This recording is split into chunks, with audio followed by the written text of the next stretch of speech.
last year they split with Scott City winning at Holcomb 49-45. Holcomb winning here 43-42. So Scott City is actually 11-3 in the last 14 games in the series against Holcomb. As we take a look at this, Lady Beavers' last 2 games have been pretty good. They've had balanced scoring across the other night, led by Brooke Strine 10-8 and 16 for Amber Lotta. And then you had 8 for Mallory Cup and 7 for Allie Patton and 9 for Erica Felker. So very balanced scoring through the main lineup for Scott City.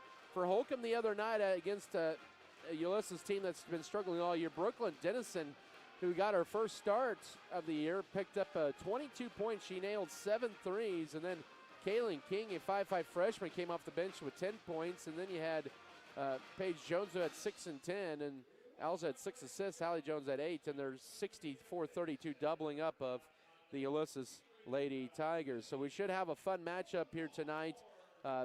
Holcomb averages 48.5 points a game. Scott City averages 47.2. So we should be in for a good battle here tonight in round 2 between Scott City and Holcomb.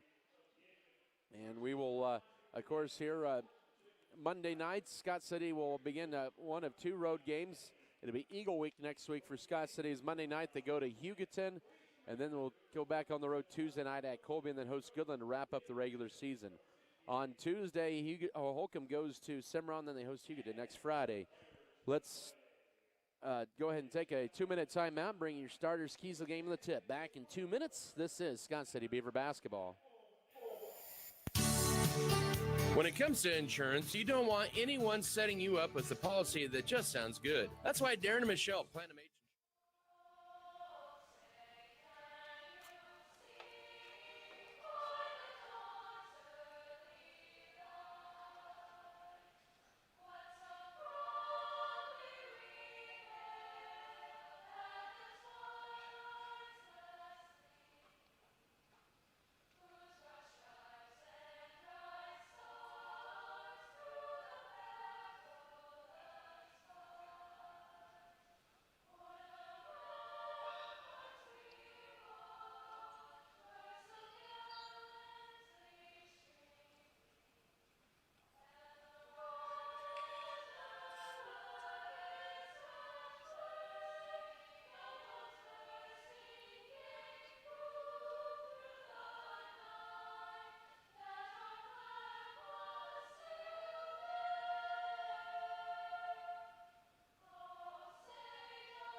And into the hands of Jared Kurleski. Had a good look from the right wing.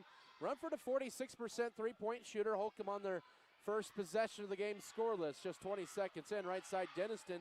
She hit 7 threes against Ulysses in her first start on Tuesday night at home against Ulysses.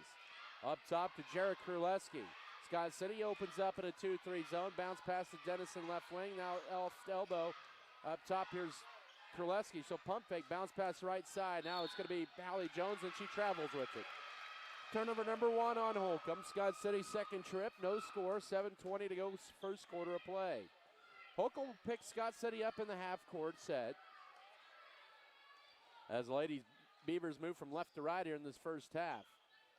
Both teams starting off in a zone up top. Lotta goes right with a pass to Ella Rumford up top. Lotta, she'll try a straightaway triple. She'll be short on that. Rebound goes to Paige Jones. Scott City's only attempted threes here to start off the game. They were 3 of 13 on the first meeting against Holcomb. No score here. We've played a little over a minute. Holcomb's second trip down. Jared Kurleski with it up top.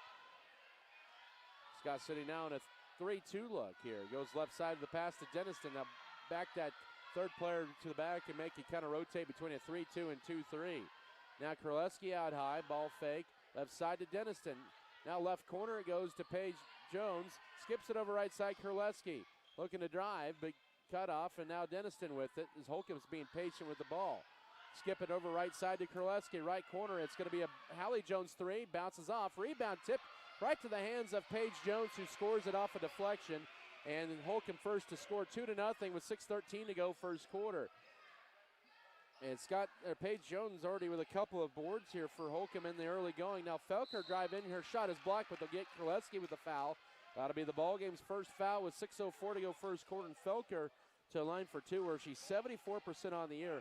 Also really hurt Scott City in the first meeting, especially in the second half, as they were just 1 of 4 from the free throw line. Holcomb was 14 of 20, and then free throw, it bounces off for Felker. I mentioned Holcomb was 14 of 20. Scott City was 1 of 4 in the first meeting, and it was a 13-point game. Still 2-0. Felker gets that one to bounce home, and Scott City on the board. 6:04 to go in the opening period. 2-1, Holcomb the lead in the ball. Front court right, Denniston up top to Nicole Ruda, holds it. Still holding it out high. Looking to feed it off, does so finally to Kurleski. Kurleski holds it. Ruda had her back to the basket outside the three-point arc, just waiting for a cutter. Denniston as Scott City goes to man-to-man defense. They've thrown a couple of different defenses here in the early going, and now Ruda with it out high, guarded by Strine. She'll drive in left side through the hands of Paige Jones, and Holcomb has her second turnover. And Scott City looking for the first lead of the night here with 5:32 to go opening quarter at 2-1 for the Lady Longhorns. Holcomb has not won back-to-back games in Scott City since 2014 and 2015. Patton with it. Left side, she'll drive in. Pull up mid-range jumper, bounces off the front of the rim. Rebound to Jared Kurleski, grabs her second board already. Holcomb has got 4 rebounds so far. Scott City has none. 5:10 to go first quarter at 2-1 for Holcomb. Kurleski with a dribble up top, guarded by Felker. Scott City goes back to his own. 5 minutes to go first quarter. Hallie Jones now the foul line. Ruda is blocked by Lotta. Fight for the ball. Ruda tips it out high, and Holcomb gets the reset. Now the throw it underneath to Denniston, who loses it and saves it right in the hands of Allie Patton. Turnover number 3 on Holcomb. In the transition, and Scott City is, I'm going to say, Holcomb was the last to touch as they tried to get it to Strine through hands of, or off the hands, that is, of Hallie Jones.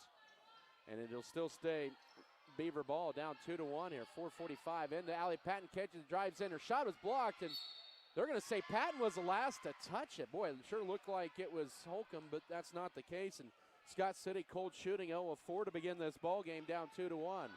4:40 here in this first quarter of play. Kind of similar start to the other night against Lake, and hope Scott City catches a little fire from the field. Kurleski left wide open for three, and she makes him pay for it. Her 33rd three gives Holcomb a 5-1 lead. 4:24 to go first quarter, and that's one you do not want to let get hot. Kurleski averages under 14 a game. Patton for an answer back three short.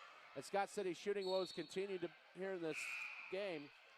And our first sub of the night with 4:14 to go is going to be Mallory Cup, the 5'4 sophomore, replacing Ella Rumford. So Scott City is 0 of 5 from the field. Holcomb is 2 of 4.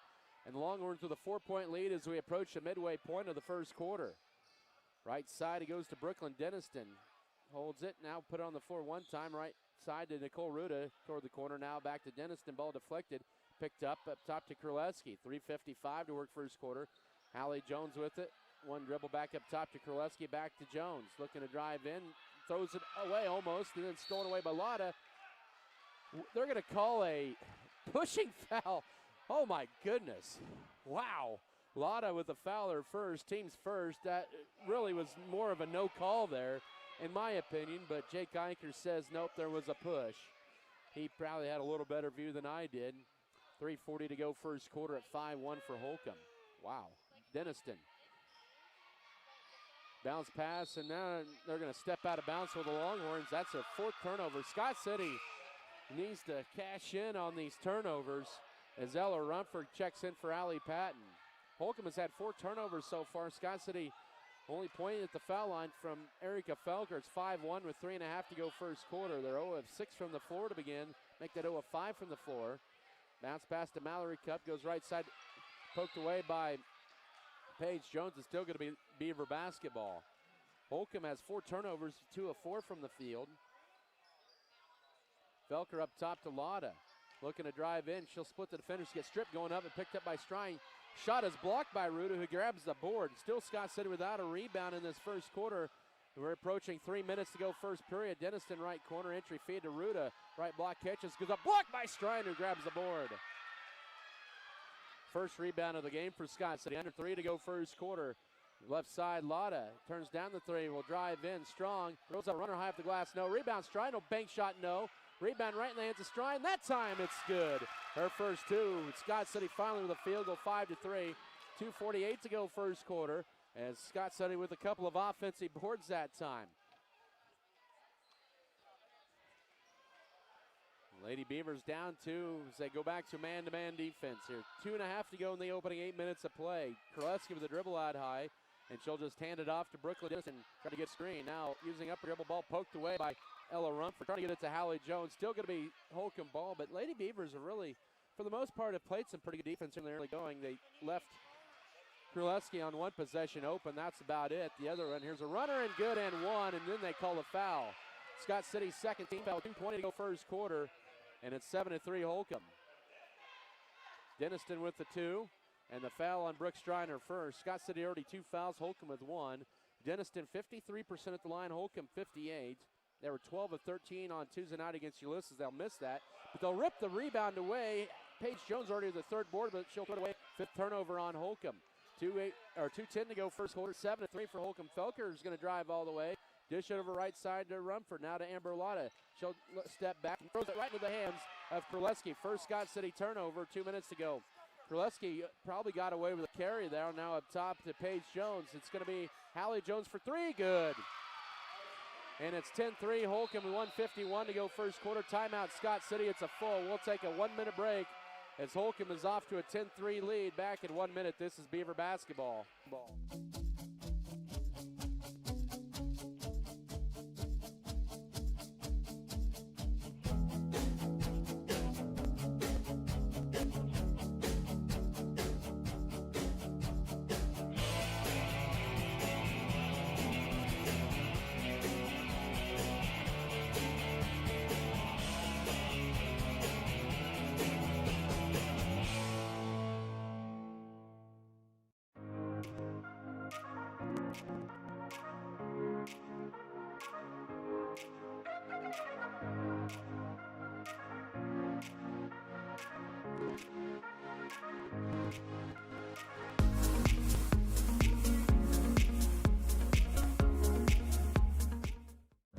better. They have an aerial application service and do it all for a very competitive rate. Call them today at 620-872-3058. An order supplied. Plain talk, exceptional results. Scott City trailing 10-3, 1 of 8 from the floor to begin this ball game, and Holcomb has hit 4 of their first 7 shots. Scott City's been unable to take advantage of any Longhorn turnovers. Holcomb just took advantage of Scott City's first turnover. Into Strine, catches it to Allie Patton with their feet on the line. The 2 is short, rebound into the hands of Brooklyn Denniston. Holcomb has out-rebounded Scott City 7-3 in this first quarter as we're down to 1:25 to go. Left corner to Kurleski, ball kicked that time by Ella Rumford. It's still going to be Longhorn ball as they'll inbound it underneath their own basket here with 1:21 here in the opening period. Holcomb 10, Scott City 3. They've hit 2 threes and a couple of 2s. Kurleski, who has the ball up top, has hit one of those 3s. The other one is the 5'5 freshman Hallie Jones. Their guards are young but pretty talented. Emma Cornelson, who's got the ball in there for the first time, the 5'3 sophomore. Final minute of this first quarter, left side. Denniston up top to Kurleski. Scott City in his zone, but Holcomb's just being extra patient with the ball, up 10-3. Bounce pass to Ruda, now Kurleski wanted to take the 3, but Rumford quickly guarded that. Now to Cornelson. Cornelson, she'll drive in. Bounce pass to Ruda from 15, good. Her first 2, and Holcomb up 12-3 with 45 seconds to go first quarter.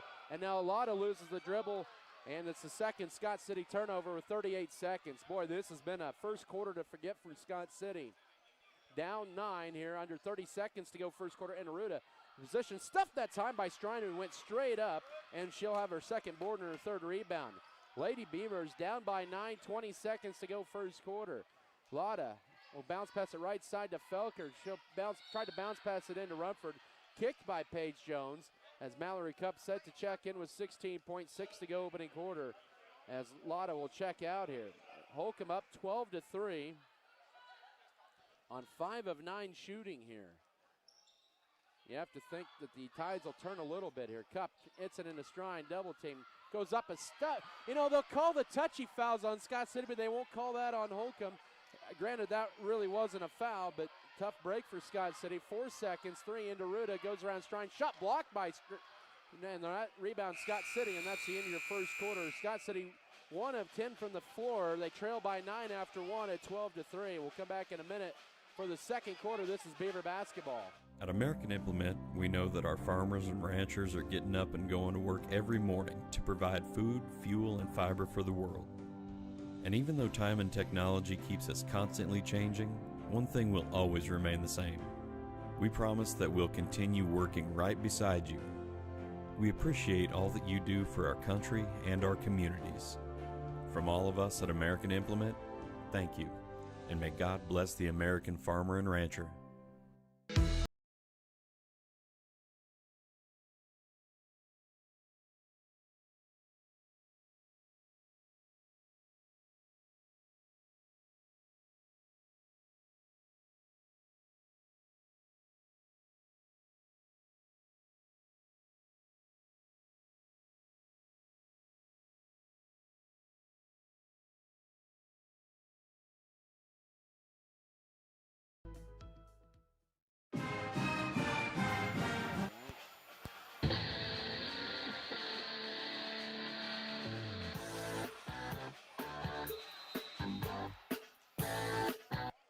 Scott City down 12-3. It's Holcomb's ball to begin the first quarter.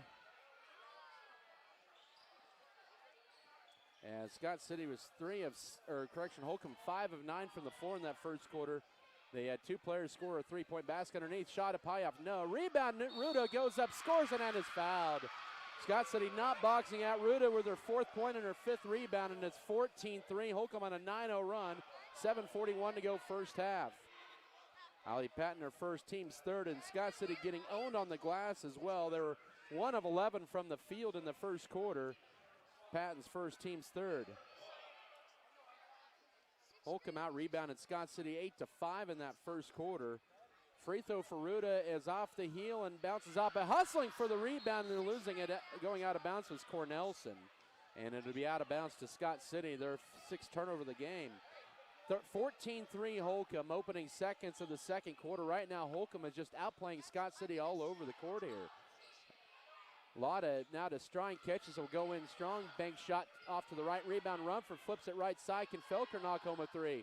She will not, and the rebound loose and picked up by Jared Kurleski of Holcomb.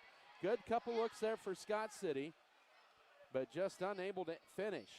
And Holcomb will airmail one out of bounds for their seventh turnover as Tori Ford enters for the first time, the 5'8 senior. Scott City 1 of 13 from the field and trails at 14-3 here with 7:13 to go first half. Scott City just not able to penetrate the paint. Now Strine double teamed, hacked. Lotta, she'll drive in. Bounce pass up top to Felker, right side, and now into Strine. There's a bump there on Ruda, her first, team second. With 6:58 to go first half.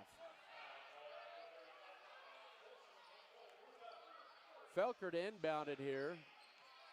Looking for Cutter, will throw it out high to Cup. Now into Ford, right corner to Erica Felker for a three. Good, finally, one down. Felker's 27-3 pulls Scott City to within 8 here with 6:50 to go first half. So Scott City breaks a long drought there in a 9-0 Holcomb run. 14-6, 6:40 to go second quarter. Lady Beavers playing a man-to-man. Up top with it is Hallie Jones. Little stop and go. Bounce pass to Nicole Ruda, back to Jones. Jones with it out high. Scott City just struggling shooting in this first half, just 2 of 14. Handed off to Kurleski. She'll drive in. Right side, Ruda from 16, short. Air ball to rebound. Then Scott City unable to grab the board. But good defense, but they give Holcomb another possession of the basketball. 6:22 to go second quarter at 14-5 for Holcomb. Ruda now goes to Hallie Jones. Up top, it's Brooklyn Denniston. Denniston holds it now back over to Kurleski. Kurleski bounce pass. Here's Hallie Jones with it now to up top Kurleski. Jones will take the three. That's Hallie Jones. No, rebound out high. Amber Lotta has it, and she's on the run. She'll take it uncontested on the left side. Layup good, her first two. And Scott City with 5 in a row to pull to within 14-8. The 5:58 mark of the first half. So long rebound, Lotta goes coast to coast, and a big two for the Lady Beavers, who are now down 6 and have finally hit their last 2 shots and finally getting a little run going. But down 6 here, 5:40 to go first half. Kurleski up top, guarded by Felker. She'll flip it over to Denniston. Denniston give it over to Hallie Jones. Back to Kurleski. Step back, stop and go. She'll drive in, and she will be called for the charge. And Tori Ford takes the charge underneath. That's Kurleski's second foul, and the team's third here, and things could get a little interesting here with 5:32 to go first half. Holcomb's leading scorer will sit down with 2 fouls. She only had 5 against Ulysses the other night. Ulysses put a triangle and 2 on her and also Ruda, but Scott City looking to add to their 5-0 run. Cup with it. Back up top to Felker. Right side to Lotta. Turns down the 3. Pulls up mid-range jumper. Too strong. Rebound. Tori Ford crashes it. And then they're going to call a tie-up, and that'll be the right call. It'll be Holcomb's basketball, or Scott City's basketball, excuse me, with 5:17 to go first half. But a little life here as of late for Scott City. Down 6 at 14-8. Once down 14-3. Up top to Lotta. Into Strine. Catches it left side to Cup. Gets it into Ford. Has great position. Goes up and is fouled, they'll say. And now Ruda with 2 fouls. And that's the 4th team foul at Holcomb. An interesting decision there. Or interesting call. And it works against Holcomb as Ford will head to the line. She is 0 of 1 at the line this year. And so now Holcomb with their top 2 scorers in foul trouble. Ford's free throw bounces around and drops home. 14-9, 5:11 to go first half. She has really stepped up her game over the last few games and has gotten some confidence. In will be Cadence Butteris, who did not play in the first meeting. She is a 5'9 junior, and she averages just 1.3 points a game. But Holcomb, with their top 2 scorers on the bench with 2 fouls, and Ford calmly sinks them both, and Scott City on a 7-0 run and very much a part of this game as we approach 5 to go second quarter at 14-10. Hallie Jones with it now goes to Brooklyn Denniston. Denniston hands it off out high to Emma Cornelson. Spin move, bounce pass left side. Paige Jones for 2 and bounces off. Rebound. They're going to say whistle and a foul. And they'll say Tori Ford hacked, even though she was straight up. That'll be Ford's first, team's third, but it'll send Cadence Butteris to line for 2. But Holcomb has been good on the boards here in this first half. Out rebounding Scott City 12-7. Butters, who's 3 for 3 in varsity, the southpaw, knocks that one down and ends the 7-0 Scott City run. 4:54 to go first half at 15-10 Holcomb. Allie Patton in replacing Mallory Cup. Second free throw for the 5'9 junior is good as well and pushes the Holcomb lead to 6. 4:50 to go second quarter, 16-10 Holcomb lead. They've led by as many as 11. They have never trailed here in this first half. Felker with it into stride, catches it, goes left side forward. She'll fire a three. Too strong, rebound Patton. Oh, she went over the top and commits her second foul, and that'll be the team's 5th. As Cornelison boxed out that time on the backside. Ella Rumford will take her place. Is now Scott City with a little foul trouble with Patton now with 2 fouls. As she's scoreless, she'll sit down. So Rumford checks in. She'll be part of the homecoming royal team in between the games. 4.5 to go first half. Rumford a queen candidate. Denniston now left side out high to Paige Jones. Jones bullet pass out high right to Emma Cornelison, looking to drive in, spin move. Guarded tightly by Ford. Scott City with 5 fouls. Holcomb has 4.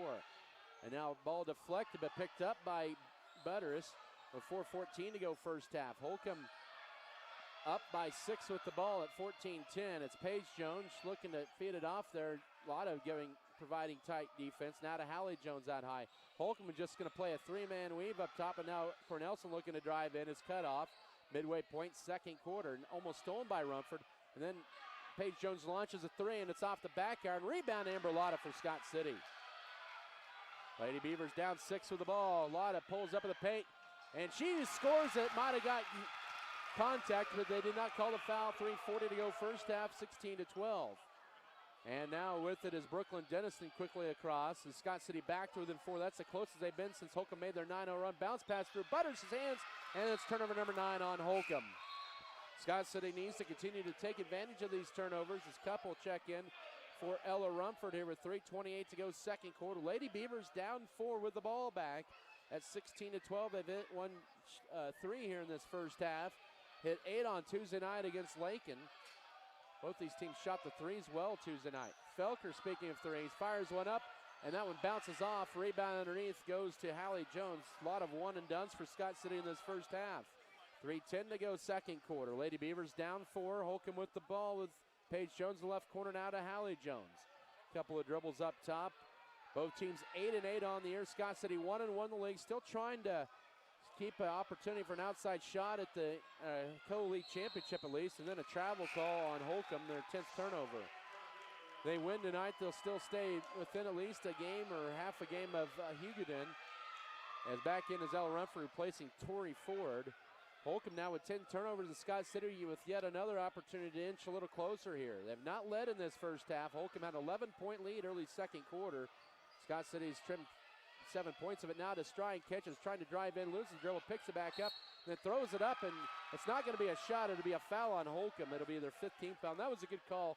I know Strine threw the shot up, but she was clearly underneath the basket. The foul, they'll get it on Emma Cornelison, her first. Both teams now with 5 fouls. Lob into Strine, catches it. Felker in the left corner, fires up a triple. Too strong, backside rebound, though, goes to Paige Jones, who grabs her 4th board for Holcomb. Scott City struggling rebounding again tonight. 2:25 to go first half, down 4. They've been unable to get any closer than that here in this second quarter. 16-12, Hallie Jones with it. Goes right side to Brooklyn Denniston. She'll drive in strong, the layup short, got her own rebound, and now kicks it back out right side to Hallie Jones. She'll go up, her shot is partially altered. Rebound to Ella Rumford. 2 minutes to go first half. Scott City down 4 with the ball. 16-12, Lotta works out of a double team, now pulls up, mid-range left side, knocks it down. She has 6, and it's a 2-point game with 1:53 to go first half. Scott City on an 11-2 run over the last 5 minutes and have pulled to within 16-14.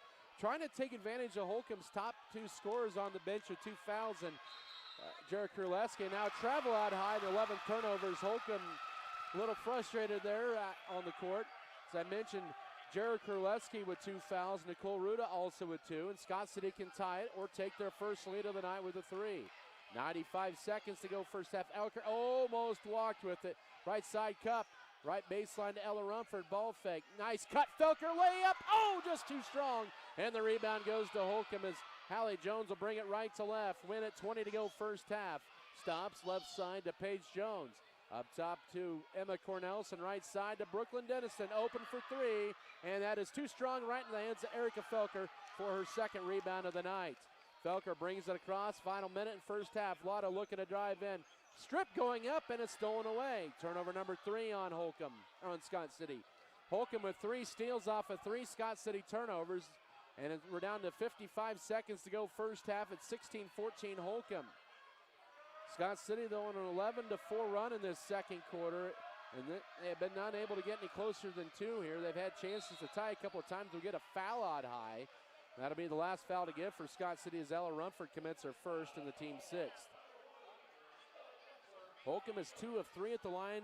Scott City 3 of 4 at the line. And Holcomb with the ball up to 40 seconds to go first half. Also keep in mind the possession arrows in their favor so they can get the ball to start the second half. Let's see if they just go for the final shot. Ball deflected out high. Hallie Jones with it. She'll drive in, stripped. A lot of contact. They don't call a foul. Then throwing up a shot, and then is Emma Cornelson. They'll say it's a foul on Scott City's Amber Lott, and that's her second. And a tough foul for Scott City with 26.6 to go, and team foul number 7. So Scott City with a little foul trouble to Amber Lotta, and now Allie Patnage with 2. 1 and 1. They're going to say that's a shooting foul. Boy, it sure looked like it was well after the shot, but the official says it's a shooting foul. 17-14, 26.6 to go. Cornelson just 46% at the line this year. Hits the first. 17-14, and it's... They saying that's a 3-shot foul? No way. I thought she was inside the 3-point arc. That should be a 2-shot foul.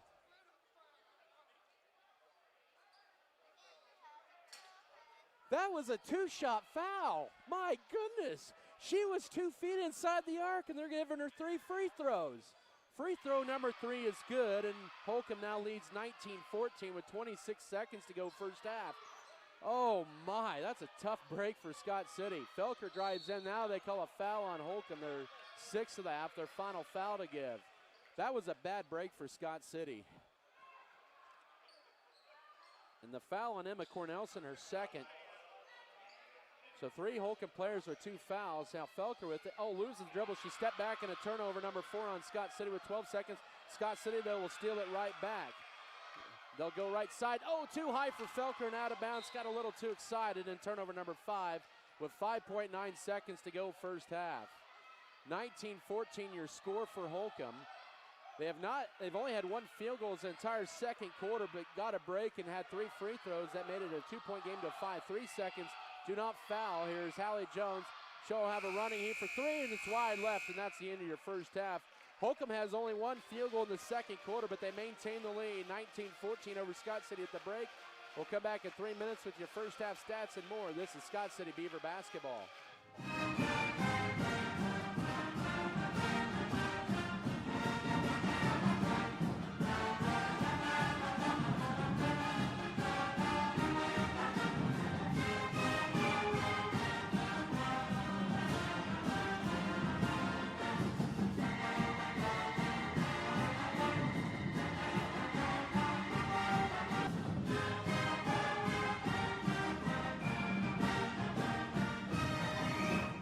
Circle C Farms is family owned and operated. They offer a complete line of top quality farming services. Circle C Farms is now offering grid sampling and precision fertilizer applications.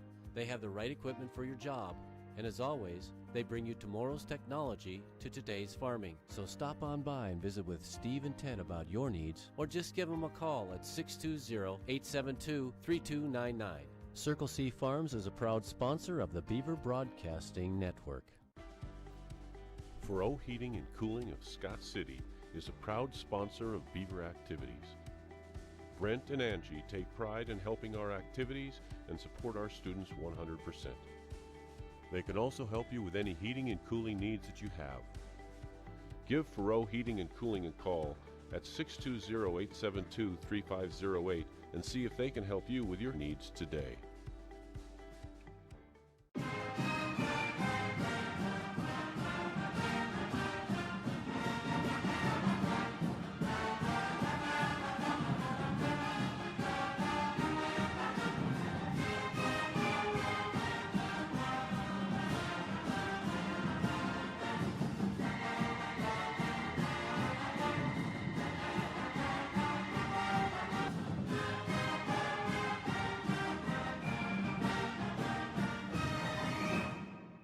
Feed Yard is dedicated to investing in our facilities and staff to provide the best experience possible for the cattle feeder and, in the end, the consumers of our product. We are always in the market to purchase corn and other commodities from local producers. Call our office at 620-872-2111 for current pricing. Our dedicated employees and their families are very important to us, and we are proud of their children that are current Beavers and individuals that will grow into those roles in the future. Fairleigh Feed Yard is privileged to support Scott City youth and are honored to cheer on the Beavers.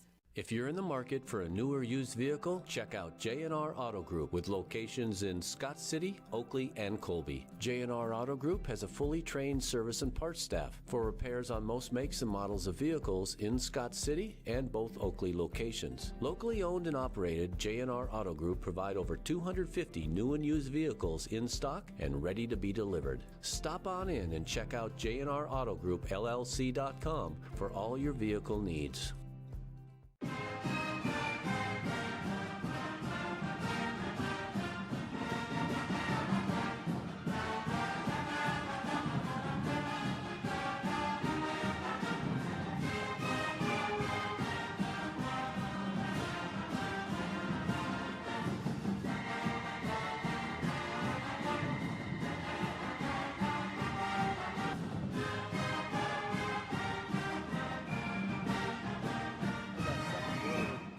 Lady Beavers had their chances, but could not get any closer than two and had chances to tie or take the lead. But a couple of turnovers there down the stretch, able to take advantage of that. But first half here, really poor, cold shooting for Scott City here in this first half. We'll get to those numbers here in a little bit. Holcomb in the first half, they had 7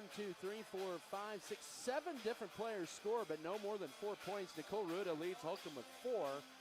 She sat most of that second quarter on the bench with 2 fouls. Then you had Hallie Jones who had a first quarter 3. Jared Kurleski who had also a first quarter 3. And then Emma Cornelson, and I'll say this, and I don't mean to be disrespectful, but they gave her 3 free throws. She had all 3 of those. She should have only had 2. She was well inside the three-point arc when she was fouled after the shot, but they said it was a shooting foul, and she was rewarded 3 free throws and should have only gotten 2. But that's the way it goes sometimes. You just have to fight through the adversity. 2 for Cadence Butters, who played a lot of minutes in that second quarter. Due to the foul trouble to Ruda, she had 2 free throws. And Paige Jones also had a 2-point basket for Holcomb. And give credit to them, they came out shooting well and survived the second quarter run for Scott City as they tried to pull to within 2 there late second quarter. But Holcomb had 6 fouls, 12 turnovers and 4 steals in the half, but they owned the glass 16-10. Holcomb had 6 offensive boards and 10 defensive rebounds. For Scott City, they were led in the first half. Amber Lotta with 6, Erica Felker with 4. She had a 3-point basket. Scott City's lone 3 of the game. And then you had Brooke Strine with 2, Tori Ford on a pair of free throws, and that's the scoring in the first half. And Scott City only had 4 players score in the first half. They had 7 fouls, 5 turnovers, and 3 steals, 7 defensive rebounds, 3 offensive boards, a total of 10 first half rebounds. Scott City trails by 5 here at the break at 19-14. We'll come back in 3 minutes and come back with the rest of your first half and more. Here, this is Scott City Beaver basketball.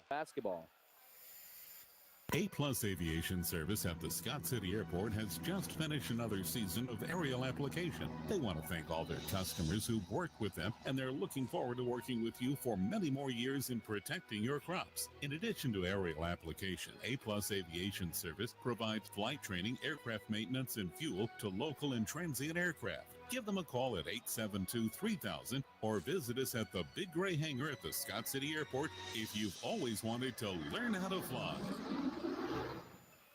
If your furnace is not working, would you hire some random fixer-upper? Likely not. You'd call the real heating experts at Turner Sheet Metal Heating and Air Conditioning, your authorized Bryant dealer in Scott City. Find out how you can save up to 40%.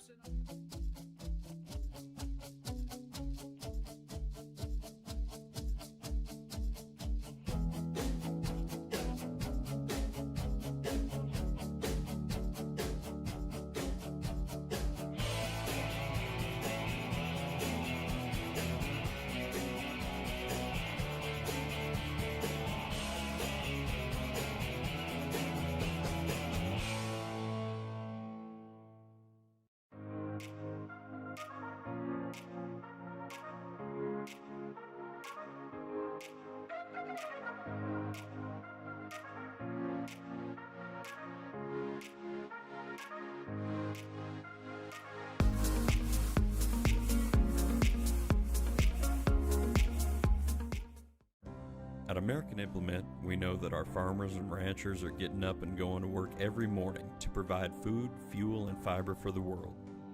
And even though time and technology keeps us constantly changing, one thing will always remain the same. We promise that we'll continue working right beside you. We appreciate all that you do for our country and our communities. From all of us at American Implement, thank you, and may God bless the American farmer and rancher.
Center Adam Kadavy with you here.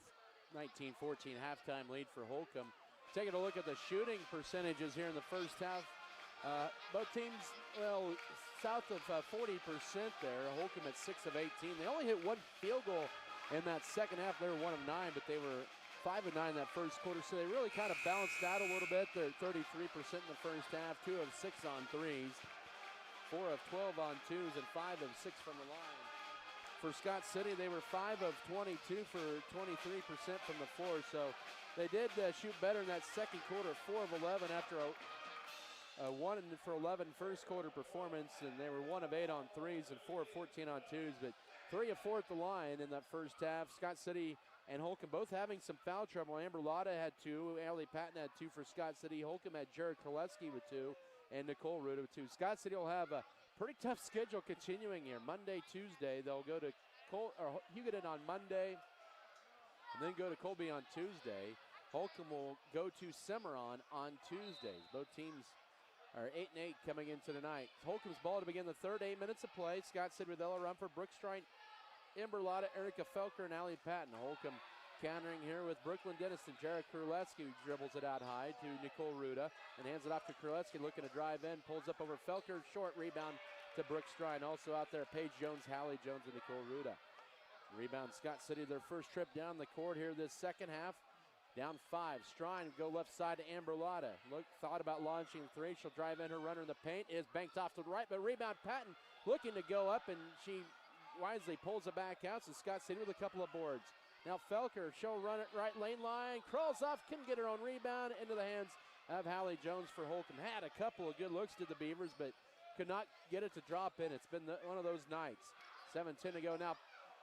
Driving in and stuffed that time was Paige Jones, but she runs through, and Holcomb back up by 7, 21-14, first minute of the second half. That's their first field goal in over 8.5 minutes. But they've maintained a decent lead. Patton will try his 17-footer. That is good. Hopefully that'll get her going. 21-16, 6:50 to go third quarter. And a much-needed basket for Scott City here. They're back to within 5. 6:44 to go third quarter, but Holcomb has maintained the lead. Scott City had it to within 16-14 late in the first half. And now Scott City with an opportunity here as Holcomb turns it over for the 13th time. Here's Lotta racing all the way. Layup, it's a three-point game. 21-18, 6:30 to go third quarter. And Scott City back to within a field goal. 8th point for the 5'5 senior, who did not play in the first meeting between these two. Bounce pass right, elbow extended there. Now Paige Jones lobs it to Ruda, and they're going to call the pushing foul on Allie Patton. Despite Ruda running in to Patton, but that was probably the right call. Patton's third, team's first with 6:12 to go third quarter. And kind of a bad break there for Patton, who just has found a little foul trouble the last 2 games. So checking in will be Mallory Cup replacing Allie Patton. It's a tough break it away because Patton was standing right there and Ruda kind of ran into her. And then getting behind the defense is Brooklyn Denniston for her fourth point, 23-18 with 6:08 to go third quarter, and a big inbounds play for Holcomb to go back up 5. Felker drives in and she gets tripped up driving in, and that foul will be on Ruda. That'll be her third. 6:03 to go third quarter, and Ruda now with 3 fouls and 4 points as Coach Andrea Ardery sends in Emma Cornelson to the scores table to check in for Ruda, who checks out with 4 points and 3 fouls. But nobody for Holcomb has more than 4 points in the game. They've had 7 players score here in this ball game. Felker up top to Lotta. Now to Ella Rumford, steps back to Lotta. She'll launch a deep 3. She'll be short on it, rebound out high to Denniston. She'll push it across to Kurleski. Kurleski's layup is good. And Kurleski with 5, now the team high, 25-18 as both teams have countered with 5-0 runs. 5:40 to go third quarter. And up top now right side Felker looking in, finds Strine at the right elbow. Out high to Lotta, left corner. Here's a 3 on the way. Too strong, rebound ripped away by Felker, and they're going to call a tie-up out of all that. And it's going to be Scott City ball in the possession arrows. Cup threw up the 3 that time from the left side. And Lady Beavers down 7, 25-18 with 5:32 to go third quarter. They'll get it into Strine, catches it through a double team, puts up the tough shot off to the right. Rebound ripped away by Felker underneath, and Scott City another chance at it. Strine just 2 points, left side Felker. Holds it into Strine, catches it, and that's going to be a reach-in foul on Paige Jones, her first, and the team's second of the half with 5:18 to go. Is really not a bad foul by Holcomb. Strine had great position underneath there and was getting ready to go up and hopefully make the basket for Scott City.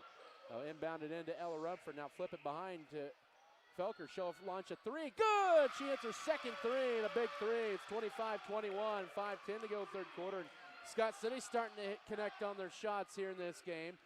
As we're just 3 minutes into this second half, Kurleski with the dribble out high. Scott City backed within 4. The closest they've been is 3 in this second half, and Kurleski lost the dribble. Now picks it back up to Paige Jones, guarded by Strine. Scott City playing man-to-man. Back to Paige Jones. She'll spin move. Wildly goes up and gets a shot through contact. She has 6, 27-21 with 4:44 to go third quarter. What a tough shot there for the 5'7 junior. She has a team-high 6 points. Left side Lotta now in the paint to Ella Rumford. Ball deflected and a turnover. 6 Scott City turnover. 4.5 to go third quarter. Cornelson races across left corner to Kurleski. Now up top it goes to Hallie Jones. Almost double dribbled that time, trying to get around now. A lot of contact up top. Denniston a whistle. And they're going to get Lotta with a push. That's her third and the team's second of the half. So now Lotta and Patton each with 3 fouls with 4:18 to go third quarter. And Tori Ford's going to check in for Lotta, who's playing a little bit of too tight a defense. And she had been close a few times picking up that third foul, and then she finally got in trouble for that. Denniston launches a deep 3, airballed out of bounds. It'll go to Scott City off of Holcomb, playing her underneath. 27-21, Holcomb has been able to maintain their lead. They have never trailed here as we're approaching the midway point of this third quarter. Felker to push it. She'll take it all the way. Bounce pass right side. Run for, they're going to call it charge. My goodness. Good grief. Tough break for Scott City. Felker's first. Team's second of the half with the 4:06 mark of the third quarter. Tough call against Scott City. That time, I believe that was Paige Jones that took the charge. In that goes to Paige Jones driving in up top. Kurleski falling back. Denniston turns down the 3. Now Kurleski turns down the deep 3. 3:50 to go third quarter. 6-point Holcomb lead with the ball, 27-21. Now when it goes to Paige Jones, launches one up. Too strong rebound. And Brooke Strine will rip it away from her teammate Mallory Cup. Grabs her 4th board of the night.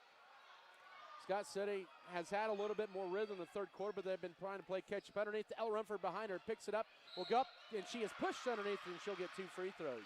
With 3:31 to go third quarter. Team foul number 3 on Holcomb this half. It'll be the 3rd foul on Emma Cornelson. Both teams battling a little foul trouble. Ruda right now with 3 fouls. Rumford to the line. First to 2, too strong. She's now just south of 50% after that miss. Scott City tonight is 3 of 5 at the line. Holcomb is 5 of 6. In for the first time will be Kaylin King, a 5'5 freshman. Did not play in the first inning, but she had 10 against Ulysses on Tuesday. Rumford's second is good, and she's on the board. 27-22, 3:31 to go third quarter. Scott City now 4 of 6 from the line. And it's back to a 5-point game here. 3:20 to go third period. Up top with it is Kraleski. Now they'll wrap it around left baseline to King underneath. It's Hallie Jones pivots around underneath, and they'll throw it up top, and that should be a 3-second lane violation. It is on Holcomb for their 14th turnover of the night. 3:10 to go third quarter. Scott City with a chance to inch a little closer. The closest they've been since Holcomb made the run in the late first, early second was 2. Right now it's a 5-point game, and good defense by Paige Jones. She collapses on Strine, forces Scott City into their 8th turnover. 2:55 going around is Denniston. Now trapped right block, throws it out high somehow to Kraleski. She'll drive in and loses it. Got a lot of contact, 15th Holcomb turnover. Scott City has not taken advantage of a lot of the Holcomb turnovers here tonight. 2:40 to go. Here's Felker, drives in, pulls up in the paint, off to left. Might have been a little altered in the rebound to Hallie Jones. Lady Beavers unable to hit those jumpers here tonight. 2.5 to go third quarter. It's 27-22, Holcomb with the lead in the ball. And they'll run a little bit more time off the clock here with a 5-point lead. Scott City's had their chances, but have not been able to take advantage of Holcomb turnovers tonight for the most part. King with it. Now they'll lose it. Holcomb with their 3rd straight turnover and their 16th of the game. Felker to push it across. Finds Ella Rumford left baseline. Ball fake. Now left wing. Tori Ford for a 3. It is good. Ford comes up big with her 6th triple, and it's a 2-point game. At the 2-minute mark of the third quarter, 27-25. Scott City drains their 3rd 3 of the night. And they're back to within 2 here. The closest they've been since 16-14, nearly 8 minutes ago. Minute 45 to go third quarter. Pulling up is King, and a lot of contact. No foul called. I was a little surprised. Strine with the board. Scott City can tie it up here. In transition behind the defense. Now Ford turns down the 3. She'll drive in. Pulls up for the tie. Short rebound. Strine. Follow. No. Man, 2 good looks that time, and Ford commits the push after the rebound by Hallie Jones. Golly, Scott City had 2 chances to tie it there, but could not. Ford's 2nd foul, the team's 4th, and somehow Holcomb maintains the 2-point lead with 1:28 to go in the third quarter. It's a 7-2 run for Scott City over the last 4 minutes. They're down 27-25 to Holcomb. Both teams 8-8 on the year. With the dribble out high, Kraleski. Minute 15 to work third period, hands it off to Brooklyn Denniston, guarded by Ford out high. Now almost walked with it, now out high. Stepping back is King for a 3, and that is short, and that's going to go out of bounds. That's going to be Scott City ball. Minute 5 to go third quarter.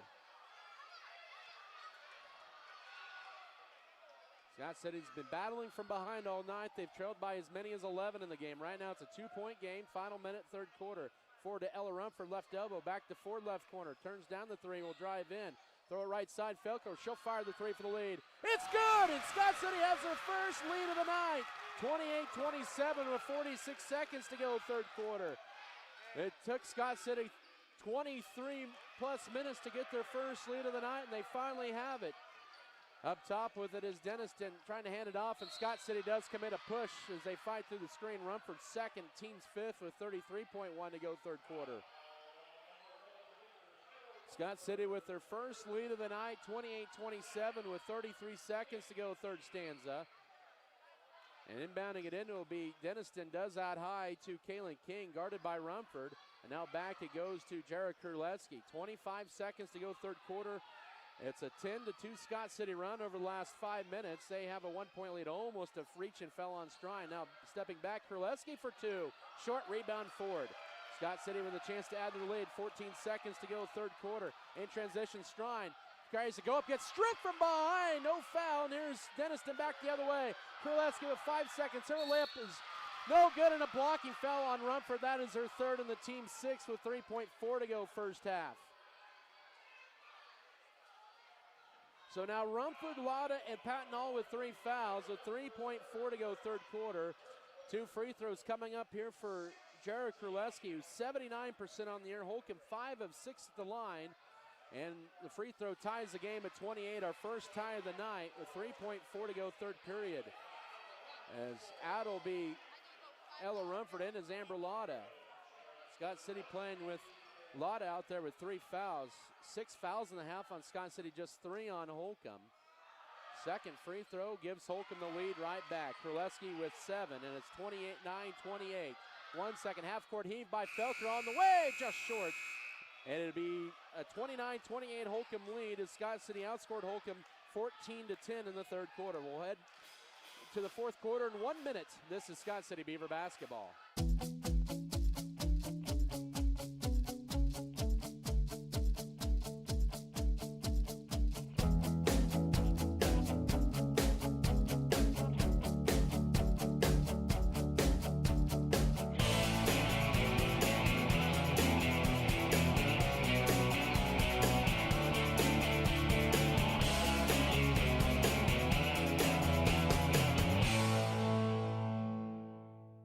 ProHealth Chiropractic Wellness Centers of Southwest Kansas focuses on overall health for the entire body. Dr. James Yeager strives for the best possible health for his patients the natural way. Whether you're looking for back pain relief through manual or computerized adjustments or through therapy, to lose a few pounds, a healthier water alternative, or an aqua massage, come see Dr. Yeager and his trusted staff in Scott City or Garden City. To set up an appointment, call the offices or visit the website at prohealthks.com Troy for more Lewis, information. the Western State Bank in Scott City, member FDIC, equal housing lender.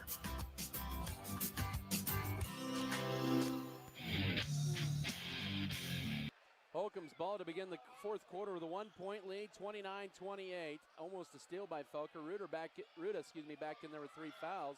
Who holds it now, hands it off there to Paige Jones. Looking to drive in, feeds it back to Kraleski. Kraleski guarded by Felker. Scott City outscored Holcomb 14-10 in that third quarter. Had their first lead at 28-27 before the free throws late in the period gave Holcomb the lead. Kraleski with 7 points, and that's a travel out high on Holcomb. Their 17th of the night. The rebounds have started to even up a little bit more. Holcomb, though, with a 20-18 lead, but Scott City with 6 fouls in this half. Just 3 for Holcomb. Felker with it up top, left side to Amber Lotta. Looking to drive in up top to Mallory Cup. Nice pass into Allie Patton. Back up top to Cup with 7:20 to go in the game. Scott City looking to retake the lead into Strine left baseline. Throws up a tough shot. No. Rebound tipped out high and in the hands of Kraleski. They're going to get a touchy foul on Erica Felker's second. That'll send Kraleski to line. Only 3 fouls on Holcomb this half, and Felker picks up her second. Scott City with 7 fouls. I'm not disputing that being a foul, but it's just kind of a tough call against Scott City. And Kraleski back to line where she just drained 2 free throws nearly a minute ago to give Holcomb the lead back. She's up there for 1-1 here at 29-28. First minute of this fourth quarter, free throws good, and Holcomb is now 8 of 9 at the line as they have a 2-point lead here with 7:15 left at 30-28. Scott City just 4 of 6 as Strine checks out, and back in is going to be Ella Rumford. Strine has been held in check tonight, just 2 points, averaging 11 a game. Erica Felker leading Holcomb with 10, and now Kraleski has 9 and gives Holcomb the 31-28 lead. Back up by 3 of the Lady Longhorns with 7:10 to go. Lotta to bring it across to Felker. Was held there. Now she'll drive in. Bounce pass may have gotten away the walk. Lotta will try a 3 for the tie. It's short. Rebound ball will just go out of bounds. Scott City, I think they're probably thinking they cannot really buy a foul on Holcomb here in the second half. I'm not saying that it wasn't a foul, but it felt like it was pretty close. 6:55 to go at 31-28. Holcomb in the lead in the ball. They've scored the last 4 points all from the line, and in fact, they haven't had a field goal in the last 6 minutes. You have to go back to the 4:45 mark of the third quarter. They went up 27-21. Their last 4 points have been at the line. Scott City worked so hard to take the lead, but have not been able to score since going up 28-27 about 3 minutes ago. Kraleski long range. She'll be missing the 3. Rebound Mallory Cup for Scott City. Lady Beavers down 3 with the ball. 6:24 to go. Felker up top goes right side to Cup. Cup, nice cut. Here's Ella Rumford, power dribble, needs help. And she will just, nice heady play that time to avoid not only a 3-second lane violation, you could also be a 5 count in there as well. She knocks it off the Holcomb defender, Hallie Jones's foot. and it'll still stay with the Lady Beavers. Felker will get it into Patton at the foul line. Back into Felker, had great position to deflect it, and Scott City's 10th turnover. 6:10 to go. Lady Beavers with the turnover. Holcomb with a 3-point lead, and Kraleski wide open for three, doubles up the lead. 34-23. You cannot leave her wide open. She has 12, and it's a 6-point lead and a 7-0 Holcomb run with 5:50 to go. Patton with it. She'll take the 17-footer. Short rebound. Holcomb's Nicole Ruda. This one's starting to get away from Scott City. Here with 5:44 to go, Denniston left corner, and the bullet pass into Ruda. Great position. They're going to get a push on Patton. That is her 4th and the team's 8th. Only 3 fouls on Holcomb this half. Patton with 4 fouls here with 5:40 to go, and Ruda to the line for 1-1. And Amy Felker wants a full timeout with 5:40 to go. 34-28, Holcomb will be at the line when we come back in 1 minute. This is Beaver basketball.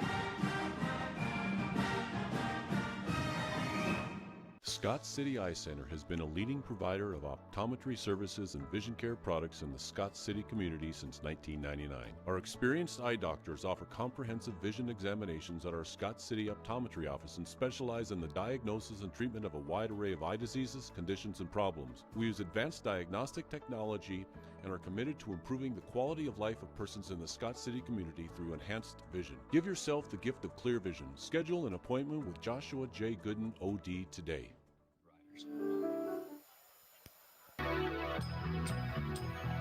Holcomb has scored the last 7 points of the ball game, including all by Jared Kuleski, in fact. 4 free throws and then the three-pointer wide open left corner. And this time Nicole Ruda to the line for 1-1. She has 3 fouls and 4 points, hasn't scored this half. 34-28 Holcomb with 5:40 to go. Free throw home, Mike. It'll draw around and drop home. 35-28 with 5:40 to go. It's an 8-0 Holcomb run, and they are 3 of 3 at the line in the 4th quarter, and now 8 of 9 for the ball game. Second free throw for Ruda is too strong. The rebound to Tori Ford. She's had extended minutes here tonight. Scott City down 7. They don't need to rush things right away, but they also need to have a little bit of a sense of urgency. Lotta right side, Ella Rumford ball fake up top to Lotta. She'll try a straightaway 3. In and out. Rebound Holcomb. That's just been Scott City's night shooting. That sums it up right there.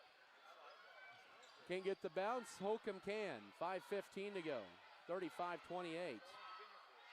Holcomb has not swept Scott City since 2015. Now Ruda, bank shot in and out that time. Rebound loose, tipped Lotta. Tried to save it on the run, but could not. And that doesn't help matters out because that gives Holcomb another possession. Holcomb with all 6 of the points in this 4th quarter. Scott City has not scored in 4.5 minutes, almost 5 minutes as Ford checks out. And Mallory Cup returns to the lineup. 5:03 to go, 35-28. Scott City on a 5-minute drought, and it's close to, well, I should say close to approaching that 6-minute or 5-minute drought, I should say. Been 46 seconds in the 3rd quarter. Last time Scott City scored for their only lead of the night. Holcomb is just going to play keep away up top with a 7-point lead. That's just smart basketball. Scott City needs to start guarding him up top here. The problem is Scott City only has 8 fouls in the half. Holcomb only has 3. 4.5 to go. You got to get up closer. Now they have the count. Now to Denniston. Back out high to Kraleski. You don't necessarily want to foul, but Holcomb is just going to take the air out of the ball here, and I don't blame him with 4:20 to go. Felker guards Kraleski. Now to Denniston. Denniston will just dribble it up top. Almost walked with it. Tight defense and ball poked, but kept alive by Kraleski. 4:08 to go. 35-28. And now with the right side is Jones looking to drive in, and now whistle. She stepped out of bounds. Good defense by Scott City.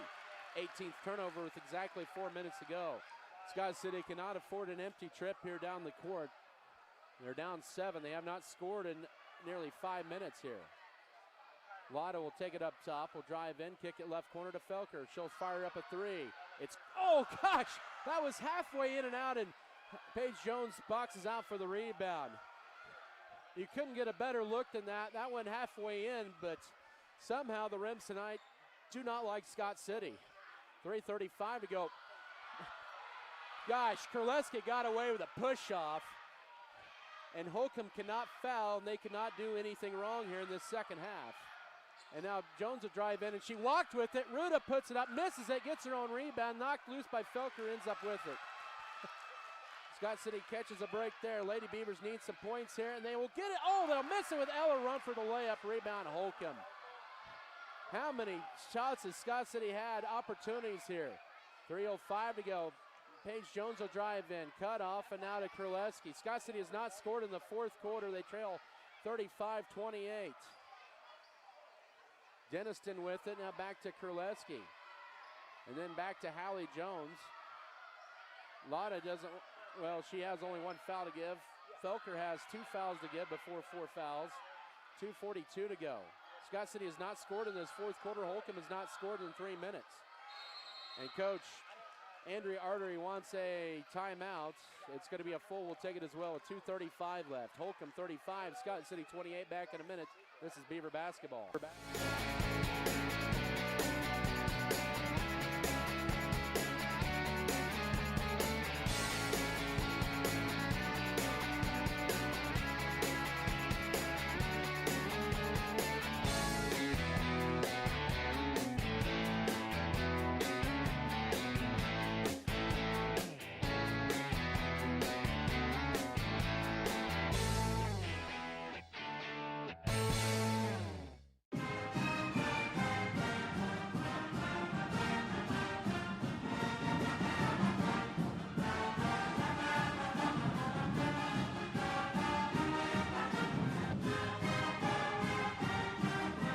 Other extensions, watch out for overhead electrical lines. Make sure there's adequate clearance because coming in contact with those lines could result in a tragedy. For more safety information, visit weci.net and click on the Safety tab. An important safety message brought to you by Wheatland Electric, delivering energy for life, your Touchstone Energy Cooperative.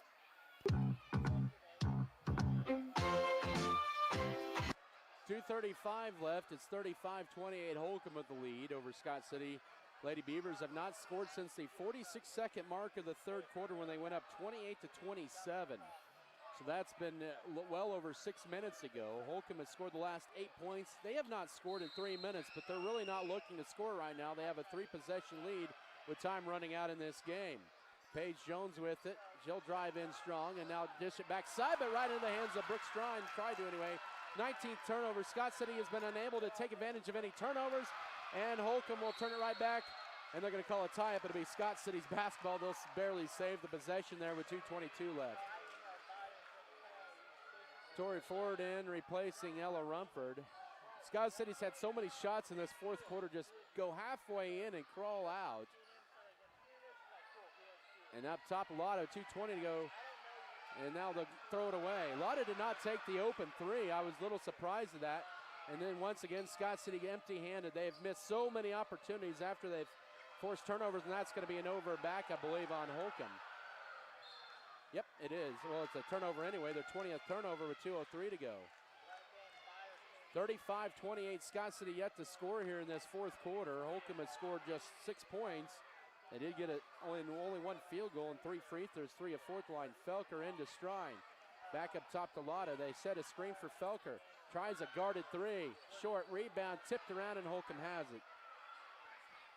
That's been the fourth quarter here for Scott City. Minute 50 to go. They've been on a 7-minute scoring drought after they had a 1-point lead. Kurleski guarded tightly by Felker, now at high to Jones. Scott City trying to steal, and they get the foul.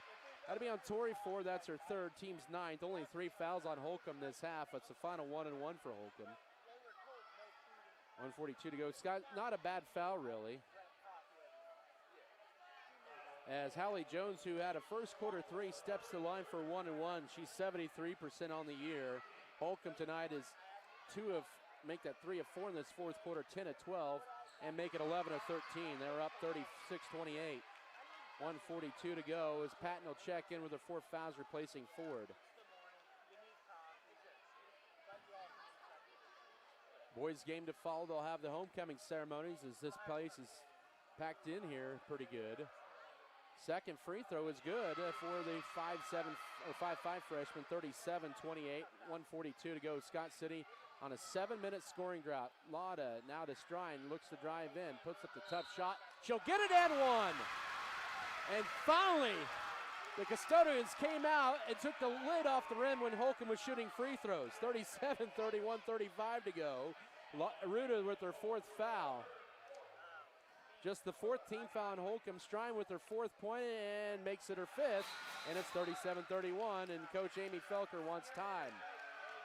1:35 to go, and some life for the Beavers. Are not out, or not quite out of it yet, but they are running out of time. Basketball tonight brought to you by Wendy's, White's Food Liner, Wheatland Electric, Western State Bank, Western Kansas Insurance, Vulgamore Family Farms, Turner Sheet Metal, True North Cafe, Original Grande, Stevens Veterinary Services, State Farm Insurance, Spencer Pest Control, Security State Bank, Scott Pro. Also like to thank Scott County Records, Scott County Hospital, Scott County Fitness Center, Scott Cooperative Association, Scott Community Foundation, Scott City Pharmacy, Giftologist, Scott City Eye Center, Rodenbeek Green Agency, Richards Financial Services, Our Brothers Auto Body Mechanic, and Precision Ag and Seed.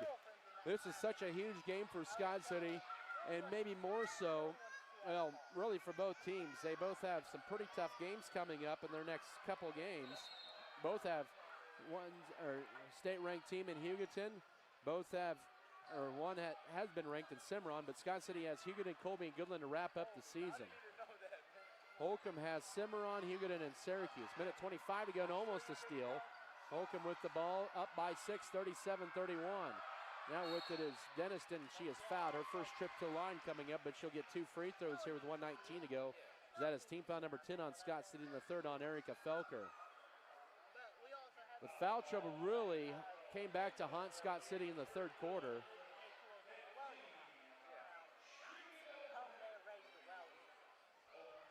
And 2 free throws. Brooklyn Denniston, the 5'5" sophomore. Of course, her dad is from Scott City. Free throw too strong. She'll get another one.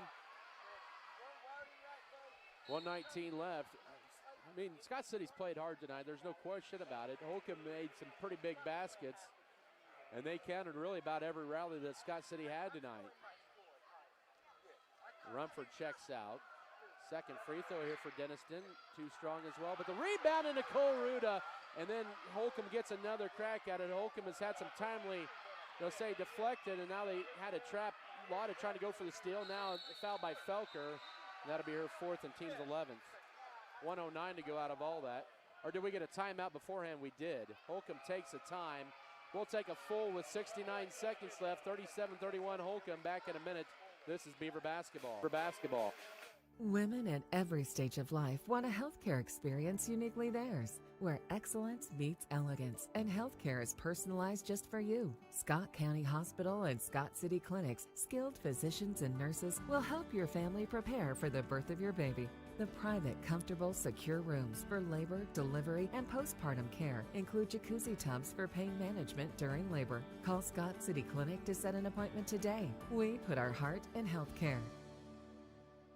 Scott County Hospital is a highly trained team of motivated and compassionate professionals serving the needs of their community. Dr. Matthew Burns is a general surgeon whose specialty is caring for all patients with elective and emergency surgeries. Why travel for hours when you can be seen right here in Western Kansas? Dr. Burns is specially trained in colonoscopy, gallbladder, and laparoscopic surgeries, hernia repair, wound care, and much more. Scott County Hospital. We put our heart in healthcare. With their interest at heart. Kurleski with it here, 1:05 to go. She took it to the front court, tight defense, and then they're going to get a push. Jeez. Felker commits the foul. That's her fourth. Boy, it looked like a clean steal attempt with 1:02 to go, but the official says no. But Scott City puts the hottest free throw shooter, Kurleski, at the line, who's 4 of 4 tonight. She has 12 points. She had 7 in a row after Scott City had their first lead, and that one crawls in as well. 38-31, back to a 3-score game with 1:02 to go. Kurleski with 13 tonight. She's a sophomore at 5'5", at 18 in the first meeting.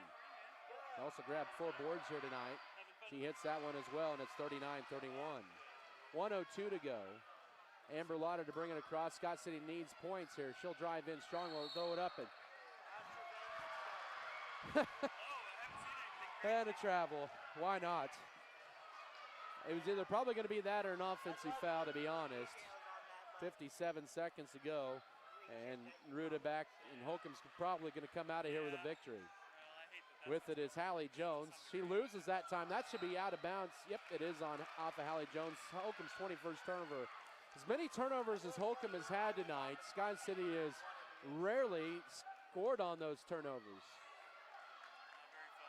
49 seconds to go. Holcomb in a 2-3 zone. Lotta will drive in, jump stop, runner out, or dish underneath the Strine, off the glass, no. Rebound underneath. Patton will go up and miss it. Rebound Strine. Boy, they cannot call a foul, and Holcomb with the rebound. I don't know if you can really call a foul there, but it was tough, and a whistle. And we got a foul on Scott City with 32.8. I think we had a warning on Scott City's bench.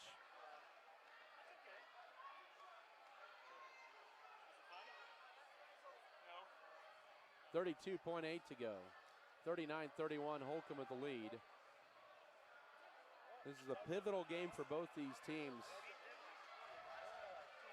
And right now it looks like it's going to be the visitors from Holcomb that are going to come out of here with a win. I think Coach Amy Felker, I don't blame her for being frustrated with some calls that have maybe gone against Scott City here tonight.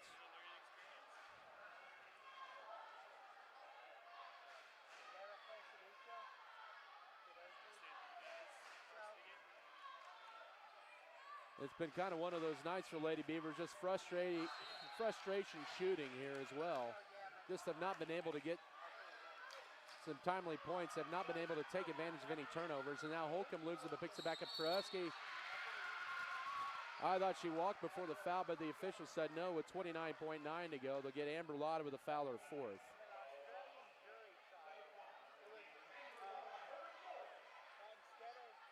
Two free throws for Kurleski. You know, I'll say this, both these teams are 8-8, but given a look at their schedules, these teams are much better than their records indicate here. This is just life in the GWAC, 40-31, 29.9 to go. Holcomb has been on now we're going to get a lane violation on Holcomb on the free throw for Kurleski, so it'll be out of bounds to Scott City. But a 9-point game with 29.9 to go. Holcomb has responded with an 11-3 run in this fourth quarter. 25 seconds to go. It's Felker who fumbles it, trying to get it back, then does, deflect it out with 22.8 to go. Both teams down to Scott City down to 2 timeouts left. 22.8 up top. Lotta turns down the three. She'll drive in. Her runner is no. And that's been the fourth quarter there. Scott City has not been able. They're going to whistle holding foul, and that's going to be it. Lotta will foul out with 8 points here. And 2 free throws for Holcomb with 16.1 to really put the final nails in on the coffin.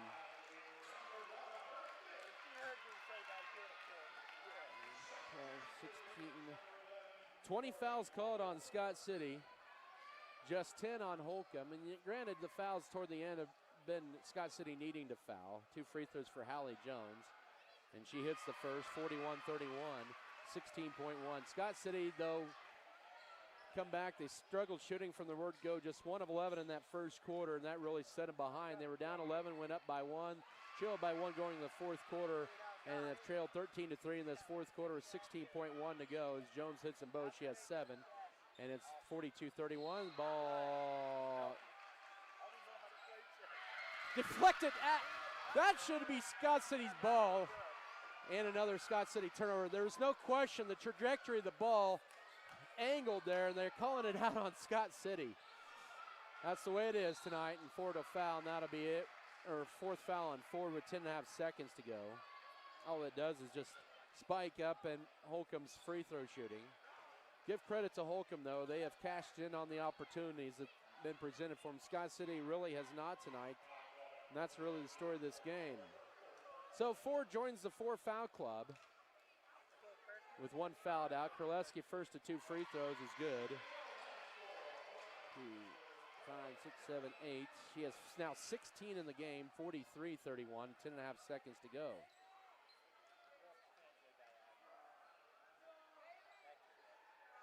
Second free throw is good as well. She's been automatic there tonight. 9 of 9, 44-31, 8 seconds to go.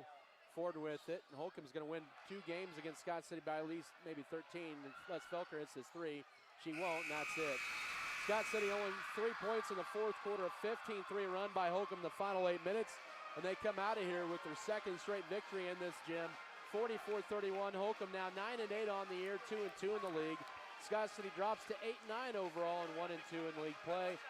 And Hugoton, Colby, and Goodland for Scott City in the regular season to close out the slate. Post-game show in 3 minutes. This is Beaver basketball.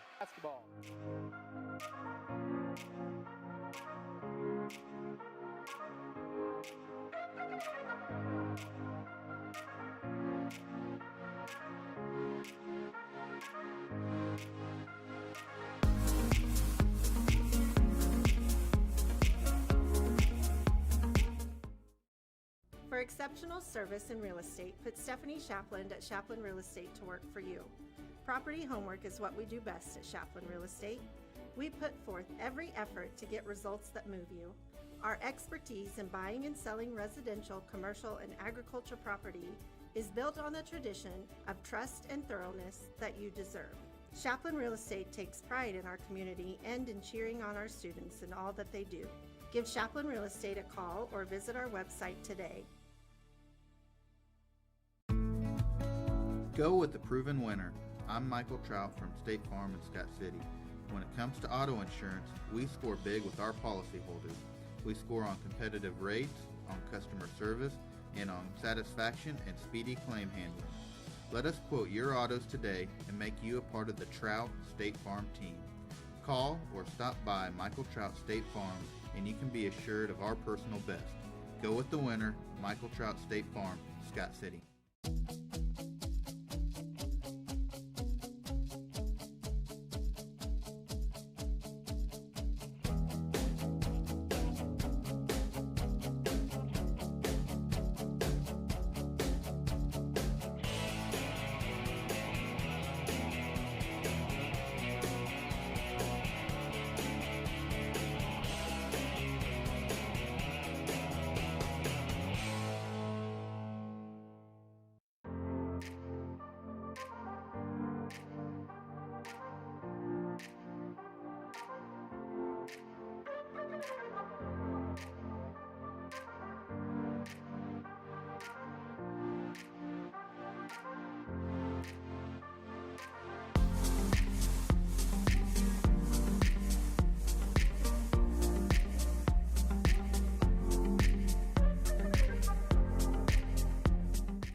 Turner Sheet Metal, our main goal is to enhance the comfort of your home while making sure that our customers are 100% satisfied. Need your furnace checked for the winter? Call us. Need your air conditioner cleaned for the summer? Our NATE certified technicians are the guys for the job. Turner Sheet Metal, your Bryant authorized dealer in Scott City, can also help you save up to 40% on your heating and cooling costs with a Bryant Evolution system. Call for a free estimate and let us help keep your family comfortable and safe. Turner Sheet Metal, South Highway 83 in Scott City.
Thaddeus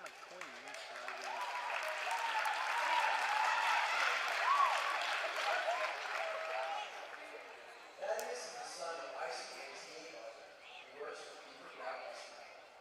Dad's hobbies include art, video creation, and card painting.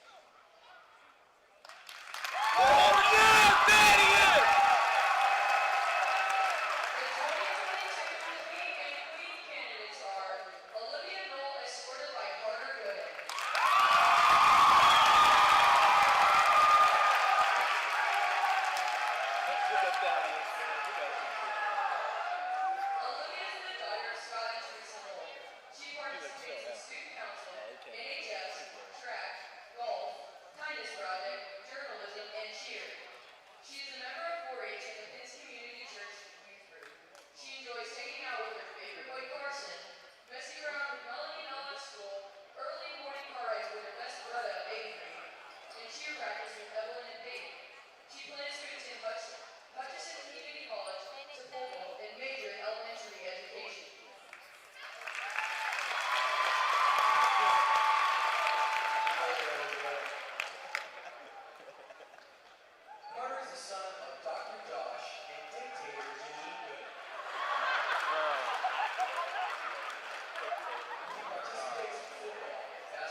for the moment we've all been waiting for.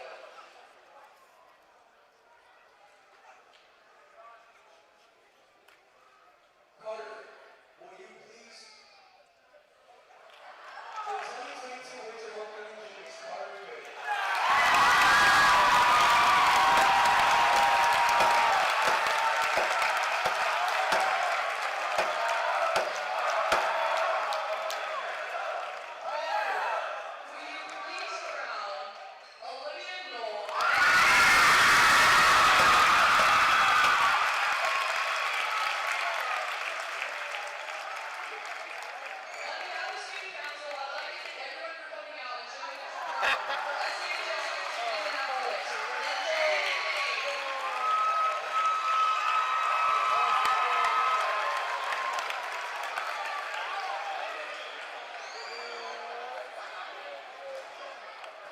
It takes more than just the seed to raise a good crop. It takes the effort of a great team. It takes the same teamwork and dedication to be successful on the football field. Two receivers set to be an option play, being handoff to the fullback, Golden. He finds nothing. Vogelmoor Family Farms is proud to be part of Scott community, where together we raise our most important crop of all, our kids. Western State Bank proudly supports Scott Community High School students and athletes as they prepare for another great year of achievements. Just as our students prepare for another successful year, we encourage you to be prepared for whatever life may bring you. Stop in and talk with the knowledgeable staff at Western State Bank, whether it be a new home loan, financing for your business, or any one of our checking and savings account options. We're here to help you. Make sure to check out all of our internet banking options provided at WSBKS.com. Western State Bank, member FDIC. And as always, go Beavers! White's Food Liner is located at 1314 South Main Street in Scott City, Kansas. They are open daily from 7 a.m. to 10 p.m. Home delivery is available Monday through Friday from 8 a.m. to 5 p.m. just by calling 620-872-5854. They are a full-service grocery store offering a wide selection of varieties at affordable prices. Sign up today for their mobile app. Look for it in the app Play Store under White's Food Liner. Don't forget to visit today. Is your dog ungroomed and smelly? Then come on by the new and improved Wagon Wash, located at 501 Jackson Street in Scott City, Kansas. We added on a dog wash for your pet's hygienic needs. There are 6 different modes you can choose from: shampoo, oatmeal conditioner, rinse, odor control, flea and tick, and blow dry. Our facilities are regularly cleaned, and we have a vending machine full of treats for you and your pet. Follow us on Facebook at Wagon Wash Car Wash. The dedicated team at Norder Supply is passionate about assisting our customers in achieving maximum net return per acre. That is how we define our success. Through unparalleled agronomic advice and best-in-class customer service, you can depend on us to do what is best for your operation. Ask them today about their spot-on service and how it can fill your needs. Norder Supply. Plain talk, exceptional results.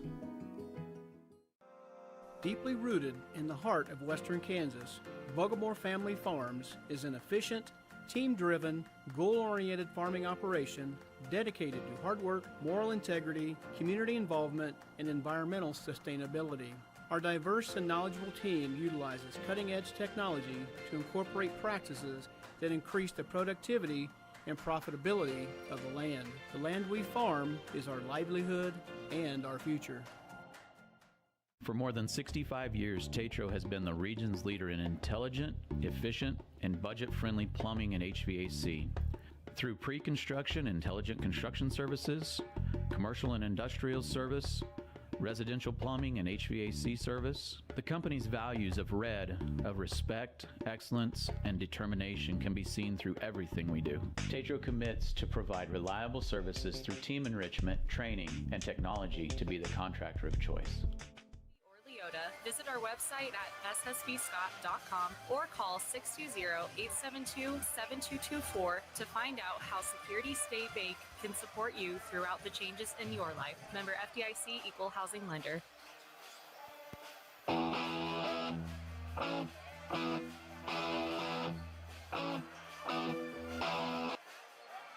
Welcome back here to the Scott Community Events Center. Adam Kadavy with you here on Mix 94.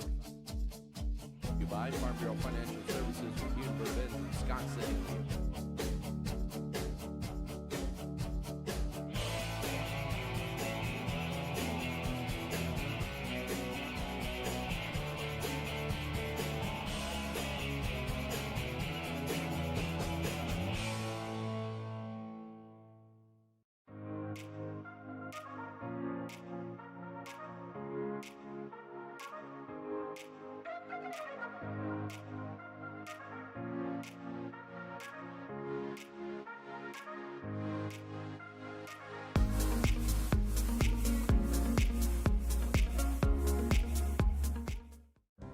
At American Implement, we know that our farmers and ranchers are getting up and going to work every morning to provide food, fuel, and fiber for the world.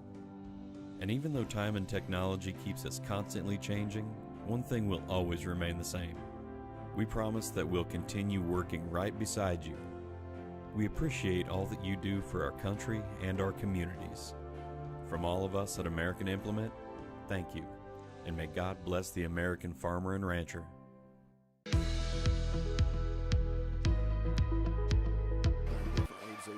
To stay in that game. I think first half you have to go back and really like what you saw. You had guards driving to the basket, laying it up, some tough contested shots in there, and Gus Hawkins really getting a lot of touches in that second quarter especially. Yeah, the first half was pretty good for us. We were being aggressive, but we weren't being out of control. We were getting the ball where it needed to go. We were getting guys to the rim. Lawson and Austin had pretty good first halves. Austin was being extremely aggressive. We weren't getting a lot of open threes, but we didn't really need them. We were playing through Gus, and we kind of forgot to do that in the second half. And we got to do a better job of understanding what works for us and keep doing it. Once again, Coach Brian Gentry pregame tonight here. Scott City takes on the Holcomb Longhorns. They come in ranked number 9 in 3A, and a team that's got 3 losses on the year. They dominated Ulysses on Friday night or on Tuesday nights, and this is a team that you remember very much so from a month ago. And what are some adjustments that you're going to try to make here tonight to have an opportunity to get the win? It's going to start defensively. They move the ball very well. I think they cut hard. They're one of the better, ball-moving teams out there, and they cut hard. So for us, defensive rotations are going to be key. Whether we're in zone or man, we're going to have to, we're going to have to hurry our thought process up. We're going to have to stay, one pass ahead. We're going to be thinking the game, one pass ahead to where we're not getting caught chasing guys. And sometimes they can make that action happen pretty fast, and it's difficult on your defense to, to match up with that. So we've got to be prepared. We will switch up how we're going to guard ball screens and dribble handoffs. We haven't really actually switched them, all year. So that may give us, a little bit of help trying to keep the ball in front of us. We got to rebound, and our post players have to be more physical than they were in the first round matchup with them. It should be a fun game here tonight. Scott City and Holcomb round 2 here. Coach Brian Gentry here in the pregame. And Coach, thank you for the time, and good luck to you guys. All right, thanks, Adam. That was Scott City Beaver Coach Brian Gentry. Your pregame interview brought to you by Farm Bureau Financial Services of Hugh and Berta Benz in Scott City and Leota. More to come in your pregame show. I'll break down the matchup, starters, keys to the game, and the tip-off after this timeout.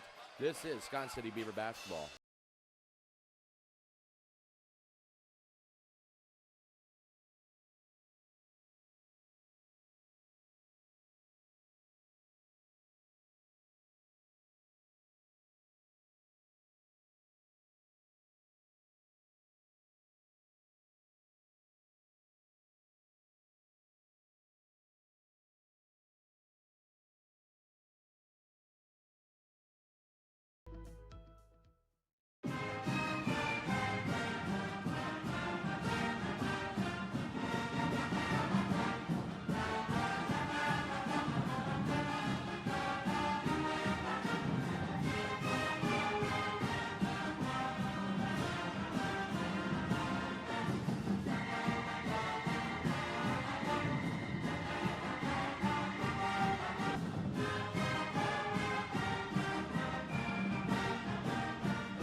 Circle C Farms is family owned and operated. They offer a complete line of top quality farming services. Circle C Farms is now offering grid sampling and precision fertilizer applications. They have the right equipment for your job, and as always, they bring you tomorrow's technology to today's farming. So stop on by and visit with Steve and Ted about your needs, or just give them a call at 620-872-3299. Circle C Farms is a proud sponsor of the Beaver Broadcasting Network. Furrow Heating and Cooling of Scott City is a proud sponsor of Beaver activities. Brent and Angie take pride in helping our activities and support our students 100%. They can also help you with any heating and cooling needs that you have. Give Furrow Heating and Cooling a call at 620-872-3508 and see if they can help you with your needs today.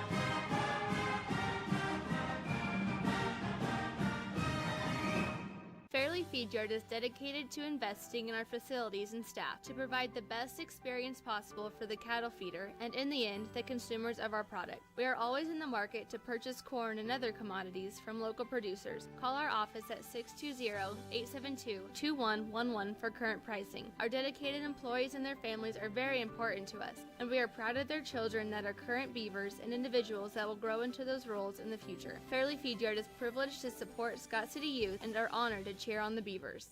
If you're in the market for a new or used vehicle, check out J&R Auto Group with locations in Scott City, Oakley, and Colby. J&R Auto Group has a fully trained service and parts staff for repairs on most makes and models of vehicles in Scott City and both Oakley locations. Locally owned and operated, J&R Auto Group provide over 250 new and used vehicles in stock and ready to be delivered. Stop on in and check out J&R Auto Group LLC.com for all your vehicle needs.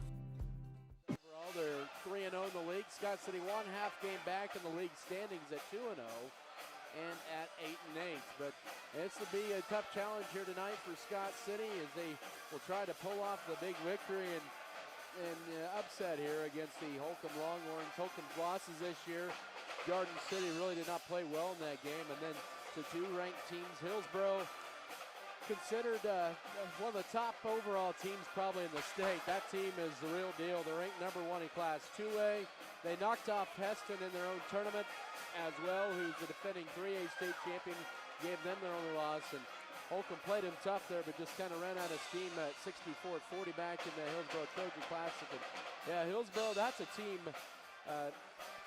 who, and around Hillsboro, maybe consider that being their best team ever. And they've had some very good basketball programs over the years, or teams over the years in that facility. And then also the Hugoton Eagles back just 10 days ago, 62-48 back on the 1st of February. That's their only losses this year.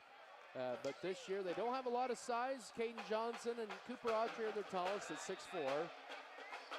But they make up with a lot of effort, and they are a team that owned the glass in the first meeting against Scott City. In that 60-33 win, and I know that's been an emphasis a little bit this week as well. Scott City did not come out and play good. That second quarter on really killed the Beavers in the January 14th meeting, and it was a tight one for a while, and then, yeah, the second quarter kind of came around, and that's when Holcomb made a big run, and Scott City was just unable to recover in that one. Holcomb went on that 23-9 run in the second quarter. It was 35-19 at half, and ended up being a running clock in the fourth quarter there down the stretch. But Holcomb averages 59 points a game, Scott City at 51. And really, Scott City played pretty good for the most part on Tuesday night, but they were up by 11 at the break. Did a lot of good things in the first half there, but kind of got away from getting it into the paint a little bit in the second half. But then also Lakin, could just not miss in that second half. They went 12 of 16 on three-pointers in that second half, and most of those were contested threes, which made things, I mean, what else can you do? And a little bit deflating as well for Scott City, and just kind of took the air out of the game there for the Beavers there. But Scott City trying to bounce back, and also at the same time really kind of show that from the first meeting that they're not 27-point different than Holcomb there. And Holcomb is a good team, 13-3 on the year, and they are led this year so far by Cooper Autry, the 6'4 senior. He averages 14 points a game, and you also have Damon Mesa, 6-foot sophomore, but he plays bigger than his 6-foot frame. He's their post player, and he averages 10 points a game, but he makes up for with effort from his size underneath. Scott City, of course, this year led by Gus Hawkins, the 6'6 sophomore at 13.6 points and 7 rebounds. He only had 7 points in the first meeting. He had 14 and 10 against Lakin on Tuesday night, but 12 of those points came in the first half. Only had really a couple looks in the second half and made one of those shots. But Scott City will need to kind of get it in the paint here and withstand maybe the guard pressure. Holcomb likes, they cut pretty hard when they want to go to the basketball, and their movement on offense, they cut really hard. And Scott City's going to have to be aware of where those guards are, especially around the perimeter at all times. Holcomb was 11 of 13 line. They hit several threes in that game. They hit 6 threes in that first meeting, and now rebounded Scott City 22 to 15. So that's kind of where that was at in that first time around between the two programs. Scott City leads the series 32-29, but Holcomb has won the last 4 in the meeting. And interestingly enough, they have not won 2 straight in Scott City since 2017 and 2018. Scott City's last win came 2 years ago here at 56-48 back on the 21st of February in 2020.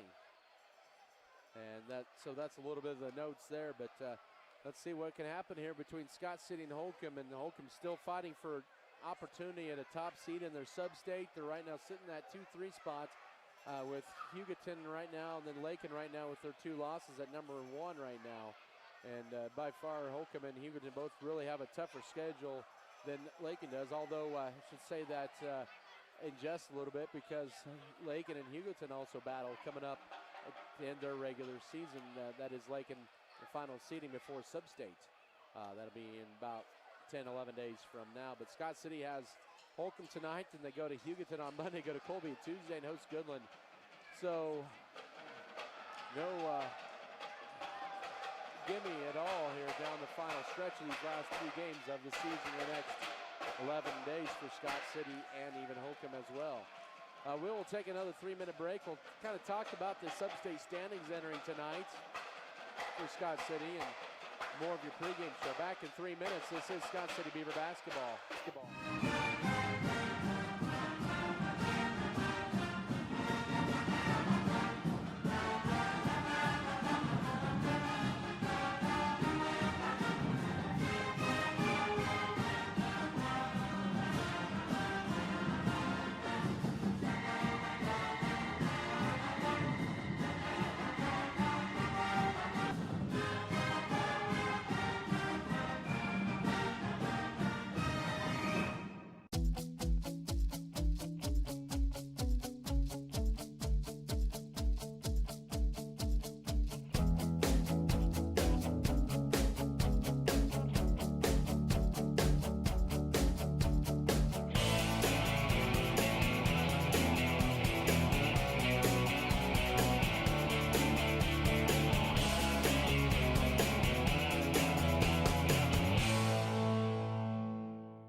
ProHealth Chiropractic Wellness Centers of Southwest Kansas focuses on overall health for the entire body. Dr. James Yeager strives for the best possible health for his patients the natural way. Whether you're looking for back pain relief through manual or computerized adjustments or through therapy, to lose a few pounds, a healthier water alternative, or an aqua massage, come see Dr. Yeager and his trusted staff in Scott City or Garden City. To set up an appointment, call the offices or visit the website at prohealthks.com for more information.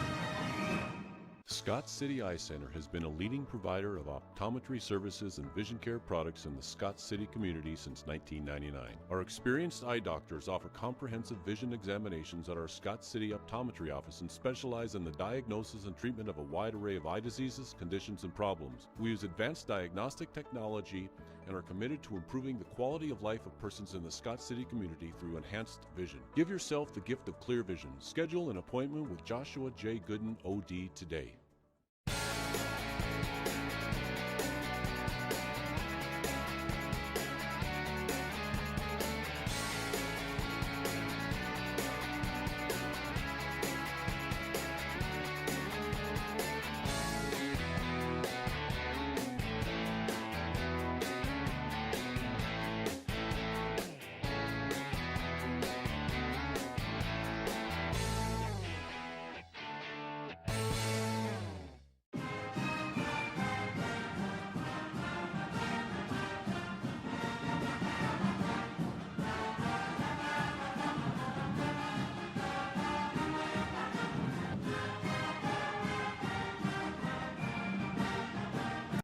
Women at every stage of life want a healthcare experience uniquely theirs. The Event Center just kind of taking a look at the boys sub-state standings heading into tonight for Scott City.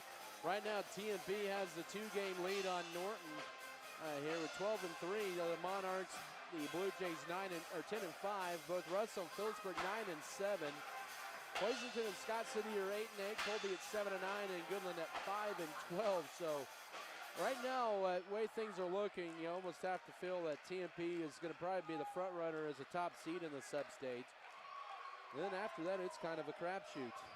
2 through 8 especially. It's hard to see how that's going to go, but right now Scott City and Hoisington tied for that 5th spot at 8-8. Colby a game behind, but also Scott City a game behind the 3rd spot with Phillipsburg and Russell, Both Russell and Phillipsburg boys probably are underdogs going into their game tonight. Could be 9-8. Hoisington is looking to be an underdog probably tonight at 8-8 against a pretty good Pratt team.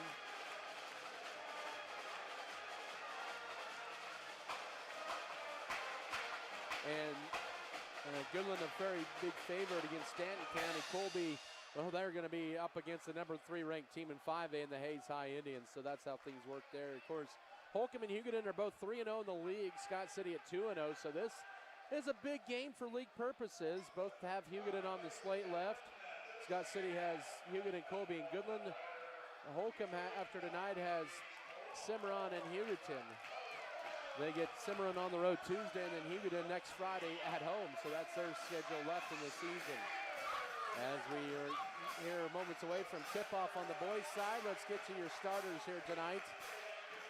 Presented by Security State Bank and Scott City and Leota Free Bill Paying Online Banking. Safe, secure, and easy to use. Member FDIC, Equal Housing Lender.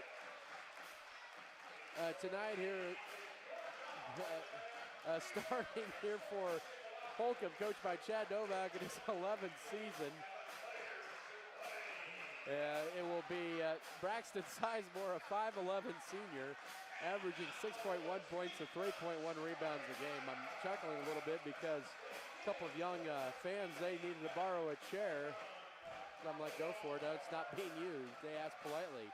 Braxton Sizemore, the 5'11 senior, 6.1 points and 3.1 rebounds a game. Damon Mesa, 6-foot sophomore, 10.8 points and 2.9 rebounds a game. Also, Dagan Van Pelt, a 6'1 senior, 8.5 points and 2 rebounds a game. Also, Caden Johnson, the 6'4 senior. He is averaging 7.8 points and 4.6 rebounds. And he just signed with Garden City Community College for football recently here in the last week. And Cooper Autry, a 6'4 senior, he averages 13.7 points and 7.5 rebounds. So it's Braxton Sizemore, Damon Mason, Dagan Van Pelt, Caden Johnson, and Cooper Autry.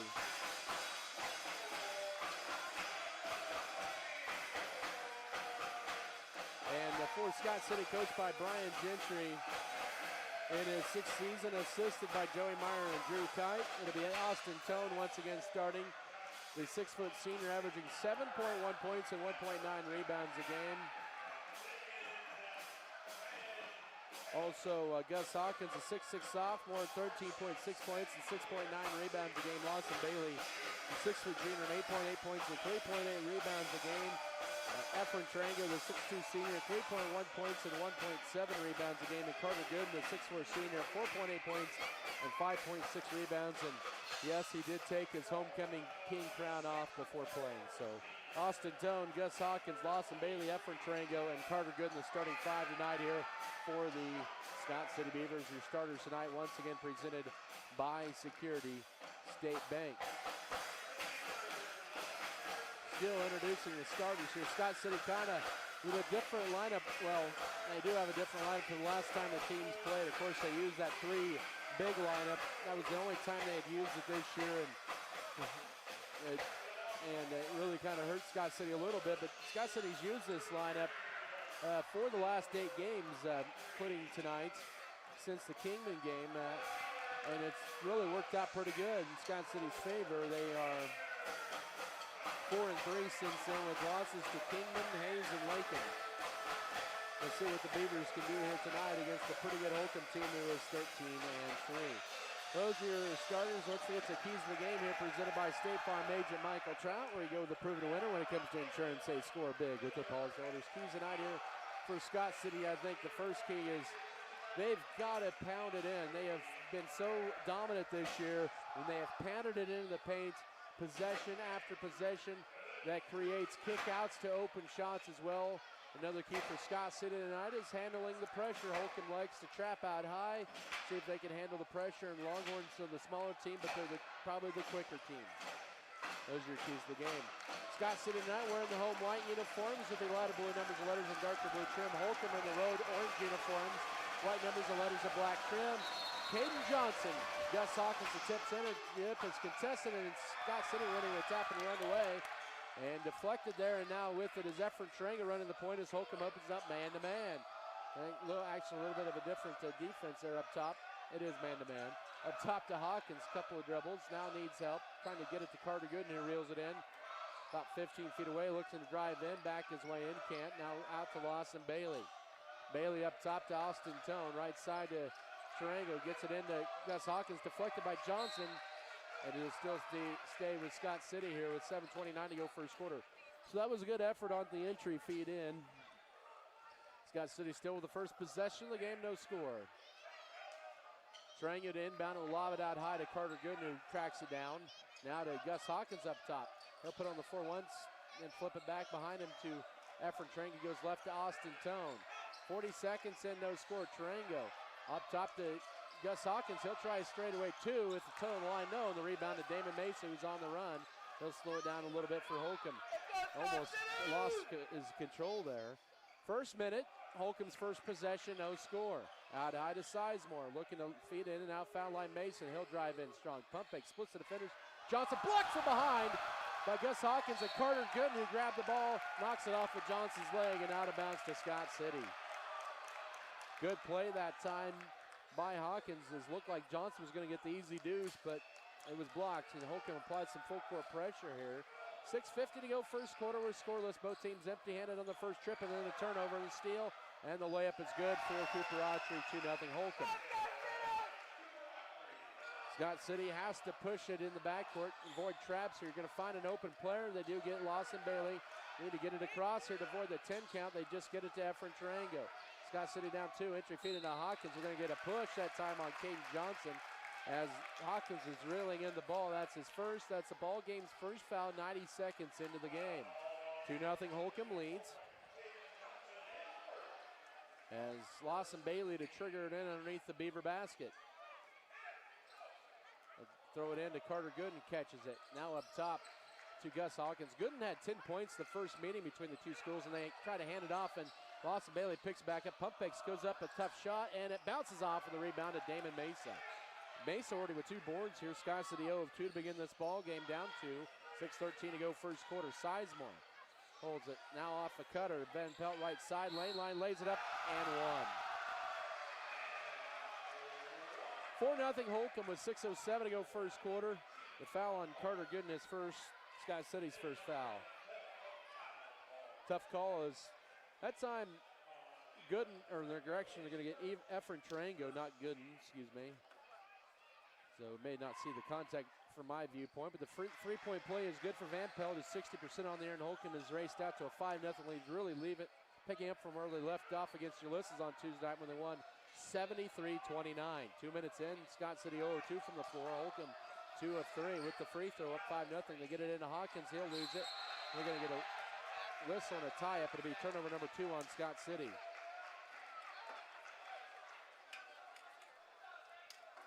5:53 here in the opening quarter. 5-0 Holcomb lead and the ball back. Not a good start here for Scott City, and just hope it's not a repeat of this from the second half against Lakin on Tuesday night. Scott City in a 3-2 zone. Ball deflected, and Triangle gets a push over the top, and that's his second and Scott City's second foul. So for a second straight game, Triangle with 2 fouls. That'll send Jace Thomas to the scores table to replace Triangle.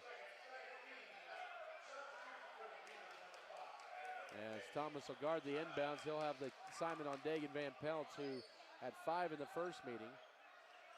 Van Pelt left corner to Johnson. Pump fakes on the 3, drives in, kicks it out left to Cooper Autry. Now to Damon Mesa, right side to Braxton Sizemore. Sizemore up top to Van Pelt, left side Mesa.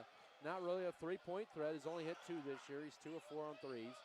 And now looking for a cutter. Up top, Cooper Autry, left side. He goes to Sizemore. Up top, here's a 3. Van Pelt, good. He has 6. 8-0 Holcomb. 5:19 to go first quarter. And they trap immediately in the backcourt, and a whistle and a push. If that's on Johnson, that's his second. As the official that time says, yep, you pushed. And that's the second foul on Caden Johnson. He has both of Holcomb's fouls. As Jesse Colson made the call, and that'll bring in, well, maybe not yet. That'll bring in 2 subs for Holcomb. Luke Tolbert, the 5'11 senior, averages 10 points off the bench, and Chris Palacios, the 6-foot junior, checks in for the first time. Tolbert, it's his first year in Holcomb. He played at Garden City his first 3 years of high school. Inbound into Jace Thomas. Thomas lobs it ahead to Gus Hawkins, but then it's loose, picked up though by Tone, and the numbers into Ronnie Weathers, who checks in for the first time and rattles one home. And Scott City on the board with 5:05 to go first quarter, 8-2. In transition, Van Pelt, no. Rebound, fought for underneath, stripped and picked up by the Longhorns. They'll get rebound and the 8-2 lead, 4:50 to go first quarter. That could have been a disaster the last trip for Scott City. They find something out of nothing there. And very fortunate bounce their way. Now 3 on the way, and that is good. Cooper Autry hits his 25th 3, and Holcomb has hit their first 2 threes, up 11-2. 4:38 to go first quarter. Now Bailey gets a strip stolen and a pushing foul on the floor. 3 fouls, 3 turnovers on Scott City, and Coach Brian Gentry is going to call time with the Beavers down 9 to begin this ball game. The foul was on Lawson Bailey, his first, already 3 on Scott City. It's a 30-second timeout here with 4:32 to go first quarter. 11-2 Holcomb leads. Basketball tonight brought to you by Pokey Feeders, Platinum H Insurance, Plain James, New Life Market, Northern Supply, Miller Veterinary Clinic, Midwest Mixer, Western Bearing, Metzger Appraisals and Metzger Family Farms, McCarty Family Farms, Low Tree Farms and Livestock, Jackson Legal Group, JF Beaver Advertising, J&R Trucking, J&R Car and Truck, HRC Feed Yards, Hamamy Farms, High Choice Feeders, and Harris Chiropractic and Acupuncture.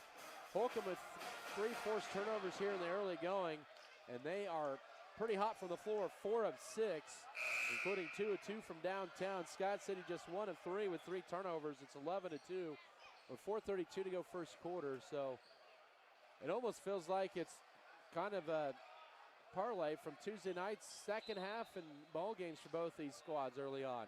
Tolbert inbounds it in, gets it into Damon Mesa, now up top to Cooper Autry.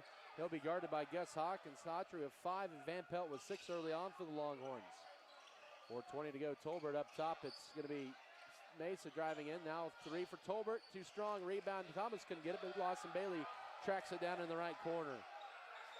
Midway first quarter, Scott City down by 9 with the ball and the foul out high. They're going to get a push. Boy, they're calling this pretty tight early on. Both teams now with 3 fouls. The foul charge to Damon Mesa, his first. And that'll bring in Dylan Metzger, did not play in the first meeting. The 6-foot junior will come in for Austin Tone at the 4:07 mark of the first quarter at 11-2. Up top now to Dylan Metzger. Couple dribbles, goes left to Jace Thomas. Thomas looking to penetrate halfway through this first quarter, gets it to Gus Hawkins. Turns up, backs his way in. Now, nice pivot move and banks it home on the left side. That was excellent footwork for Hawkins. 11-4 with 3:50 to go first quarter. Scott City with their second basket of the night. They're now 2 of 4 from the floor, but with 3 turnovers into Mesa. All had it poked away momentarily, almost double dribbled. Then Tolbert gets it. I don't know if he was anticipating the ball and a whistle, and he's going to be called for a carry, and that'll be Holcomb's first turnover of the night. 3:36 to work first quarter, 11-4 for Holcomb. Scott City with the ball back here, down 7 here in the early going. Mesker to get it in to Lawson Bailey. Bailey's been big for Scott City as of late, averaging just under 9 a game, and 14 on Tuesday night against Lakin. Now loses it, ball poked away, and a turnover. Scott City, 4th turnover here. It looked like it kind of slipped out of Bailey's hands. It might have been poked as well. It's hard to see from my vantage point. Right corner to Palacios in the blitz and a push and foul on Ronnie Weathers, his first, team's 4th. And they are calling this boys game pretty tight here in the first quarter. 3:18 to go in the opening 8 minutes. Lob in to Cooper Autry, dumps it down to Van Pelt in the paint, left side to Tolbert. Back up top to Autry as we approach 3:10 to go first quarter, 11-4 for Holcomb with the ball. Now looking to drive in, steps back, foul line jumper, knock it down. Autry 3 for 3 from the floor and 7 points, 13-4 at the 3-minute mark of the first quarter. Now skip pass left to Thomas. He'll pull up, lob underneath to Hawkins. He'll go down, catch it up, and go up, and after he catches it and scores. 13-6 with 2:48 to go first quarter. So Scott City with the last 4, all by Hawkins. And Beavers back to within 7, but they need to stop here on this end here. Holcomb is 5 of 7, make that 5 of 8 to start here. Mesa, no look pass right side, turning down the deep 3, and then stopping is going to be Autry. And now left corner, here's Tolbert for 3. No, rebound, Ronnie Weathers had it, lost it, and has it saved, and in the hands of Dylan Metzger. Good persistence by Weathers on that, on the rebound after the Tolbert missed triple. 2:15 to go first quarter. It's Thomas up top to Gus Hawkins. He'll try a 3. He'll be airballed a 3, and Sizemore underneath with the rebound for Holcomb. And a whistle and a timeout for Coach Chad Novak and Holcomb with 2:07 to go here in the opening 8 minutes of play, and a 30-second timeout.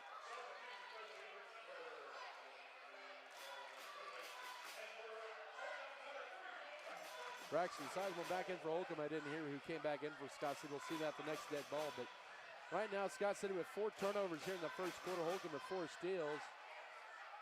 And that's been part of the start there for Holcomb, up 13-6 at the 2:07 mark. Autry with 7, and Van Pelt with 6. Both have hit a 3. Van Pelt had the 3-pointer and an old-fashioned 3-point play as well in this first quarter. And Scott City off to a slow start here, trying to pick things up a little bit, but they can't afford to give up 2s for 3s. Or 3s for 2s, excuse me. You understand what I'm saying, hopefully. 2:07 to go first quarter.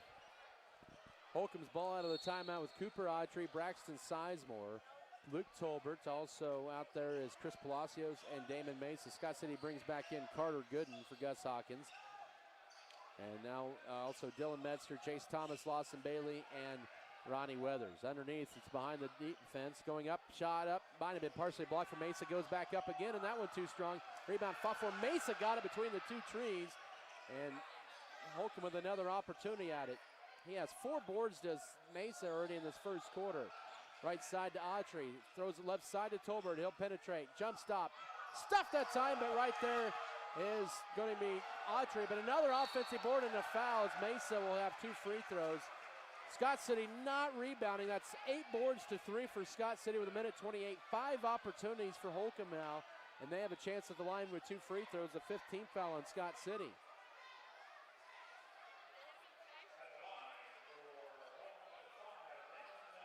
The foul charge to Carter Gooden is first. Mace at the line, 40% on the air. And of course, he's going to rattle that one home after I say he's not a good free throw shooter. It's 14-6 with 1:28 to go first quarter. Austin Tone back in, replacing Jace Thomas.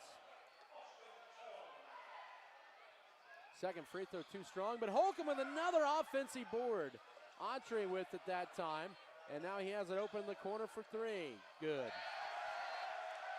He has already 10 first quarter points, 17-6, 1:17 to go first quarter. Scott City gave Holcomb 4 chances on that trip, and they get 4 points out of it. Toner will take a coast-to-coast left baseline. The Weathers left baseline jumper is good. He's got 4. That's a good assist by Tone. 17-8, 1:02 to go first quarter. Holcomb has hit 3 of their first 5 threes here in this first quarter, 2 of those by Autry. And now back up top, here's Tolbert with it, 50 seconds to go left side. Sizemore driving in, left corner. Here's a 3 for Palacios, and that one too strong. Lawson Bailey had it. Lawson now, he'll pick it up, and he's on the run. He'll drive in the front court, left sideline, stops, pops the 3.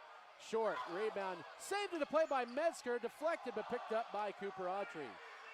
Good effort by Metzger, though, as we're down to 28 seconds to go first quarter. Boy, they had a good look at it that time. Scott City unable to cash in. Bailey ordered a couple boards. Scott City down 17-8. Holcomb's going to go for the final shot of this first quarter with 15 seconds to work first period.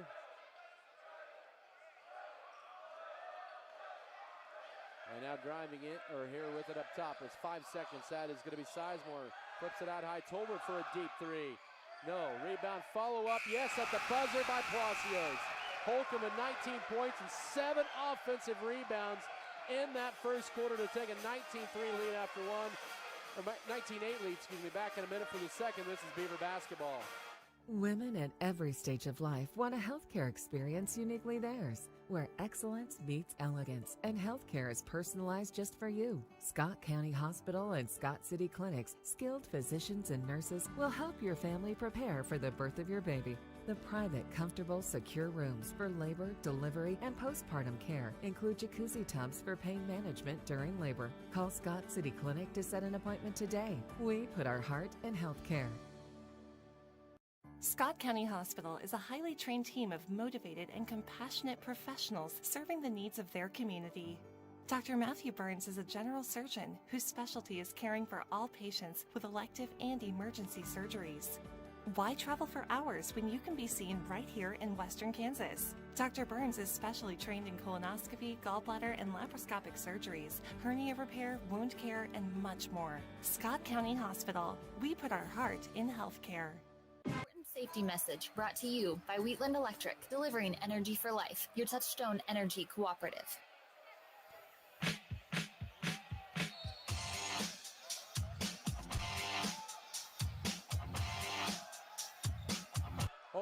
Scott City ball is, to begin the second quarter. It's 19-8 for Holcomb.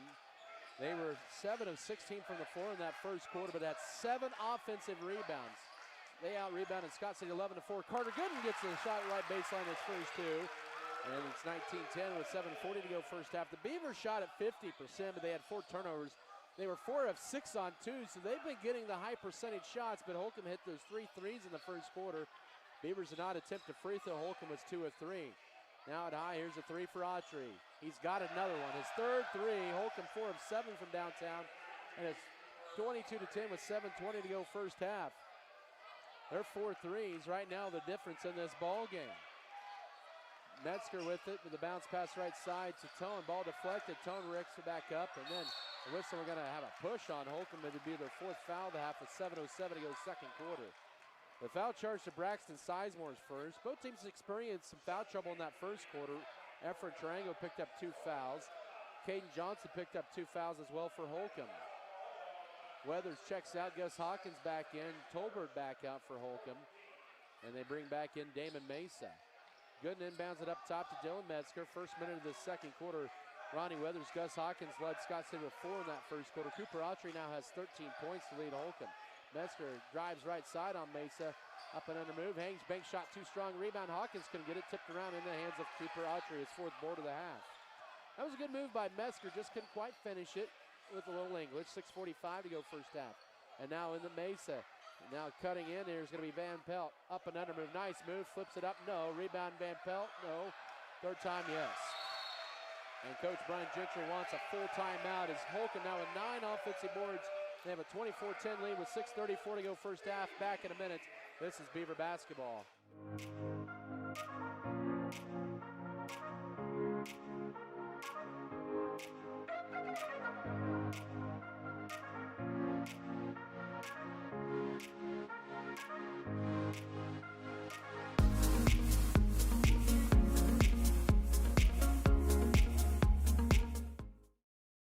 exceptional service in real estate, put Stephanie Shapland at Shapland Real Estate to work for you. Property homework is what we do best at Shapland Real Estate. We put forth every effort to get results that move you. Our expertise in buying and selling residential, commercial, and agriculture property is built on the tradition of trust and thoroughness that you deserve. Shapland Real Estate takes pride in our community and in cheering on our students in all that they do. Give Shapland Real Estate a call or visit our website today. 785-340-5331. Land and Legacy Real Estate, where they serve their clients with their interest at heart.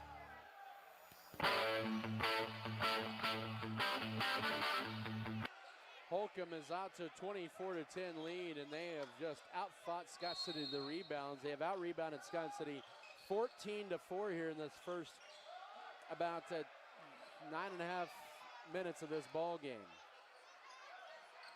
Out of the timeout, Lawson Bailey, the pass in the front court to Austin Toe. Now Jackson Rumford in for the first time, throws it up to Bailey, turns down the three, drives right down the middle, finger roll layup, leaves it short. Hawkins with the first offensive rebound, leaves it short, and then that's going to be last touched by, they'll say Holcomb. It'll be Scott City ball. Bailey had a good look there, just did everything right but finish. Then it'll be Scott City with another crack at it here with 6:15 to go second quarter, down 14. 24-10. It's 4-2 run, 5-2 run that is for Holcomb in the second quarter. Hawkins catches it, throws it up too strong. Rumford couldn't get to it in the hands of Chris Palacios. Had a good look there, just couldn't finish. 2 minutes into the second period, 14-point Holcomb leading the ball, 24-10. With it out high, Cooper Autry up top to Chris Palacios, left side to Autry. Up top now to Sizemore, guarded by Austin Tone. He'll drive in, he'll lay it up and score it. Sizemore, his first two is 26-10, a 7-0 Holcomb run, 5:44 to go first half, and they have Bailey trapped in the backcourt. Nobody moving there for Scott City. Now Tone is going to try to take it across. He does. Now he's going to be trapped out high. Triple team, and now it goes to Metzger. Into Rumford, catches it, hook shot. Oh, crawled out, rebound loose, and they're going to get a pushing foul on Lawson Bailey. Team foul number 6. I'll say that's a tough foul on Bailey. That's his second, but it felt like both players were fighting for the ball and really not a lot of favor one court side or the other on the push, but they've been calling those calls consistently. And Tolbert back in for Holcomb, and for Scott City is Jace Thomas, and Bailey stays out there with his 2 fouls, 6 fouls on the Beavers this half. Avery Nolan for the first time, a 6'1" sophomore. 5:14 to go first half. Here's a three up top and another one down. Dagan Van Pelt with 3 threes and 9, and Holcomb up with a 29-10 lead with 5:06 to go second quarter. Holcomb is just draining their threes, and then Scott City will lose it out of bounds, and it's turnover number 5.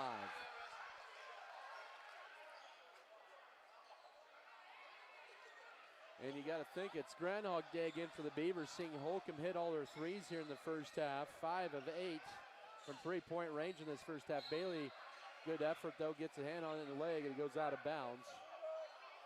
With 4:51 to go first half, Holcomb is on a 10-0 run. They're up 29-10 here in Scott City. Right side out high to Dagan Van Pelt.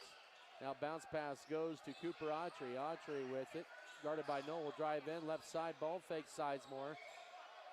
And the foul line now up top. Here's Tolbert looking to drive in. Spin move. Goes to Dagan Van Pelt. A screen. He'll drive right side. Spin move. Cut off. Good defense by Scott City. Now Van Pelt will try to knock it off. And then Noel will knock it off of the Holcomb Longhorn. But they're going to say he's well out of bounds. It'll still stay Holcomb ball. And Austin Tone in to replace Lawson Bailey. 4:24 to go first half. It's Holcomb with a big lead, 29-10 on a 10-0 run after Scott City pulled it within 19-10. Early second quarter. The Beavers on a 3-minute scoring drought as well. 4:20 to work first half. Autry with it up top, guarded by Hawkins. A drive in, spin move now to the foul line out high. Tolbert fakes a three. Goes left for the pass to Sizemore. Steps back, and now up top to Van Pelt. Guarded by Noel here halfway through the second quarter as they play a weave out high. This is a pretty senior-heavy Holcomb team. Entry feed in, almost a push by Knoll. As Mesa back his way in, Hanks shoots and misses a wide right. Gus Hawkins with the board for Scott City. Good defense that time by the Beavers, but down 19, 3:50 to go first half. Thomas with it. Out high now to Gus Hawkins. He'll try a straightaway triple. That'll be short rebound in the hands of Cooper Autry. A lot of one and dones for the Beavers here tonight. They're on a 4-minute scoring drought, down 29-10. As Gooden Weathers to check in next dead ball. Driving in, Sizemore stuffed that time in the layup by Hawkins. He'll grab the board. His third of the night. 3:20. Knoll will drive in all the way, and he's going to be called for the charge. And he's in disbelief. Hey, it was a good effort. He drove in.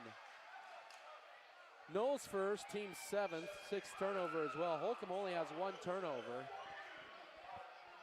In fact, over the last 4 quarters, Scott City's only given up 2 turnovers going back to Tuesday night against Lakin.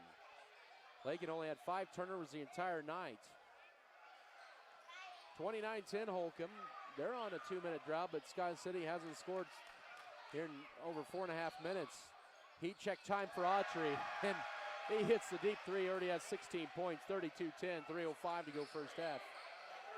And now the pass to Thomas. He's at the half-court stripe, a lob in the front court, right to Knoll, up top to Tone. Steps back, 2:55 to go first half. He'll drive in strong, he'll lay it up, and he's fouled.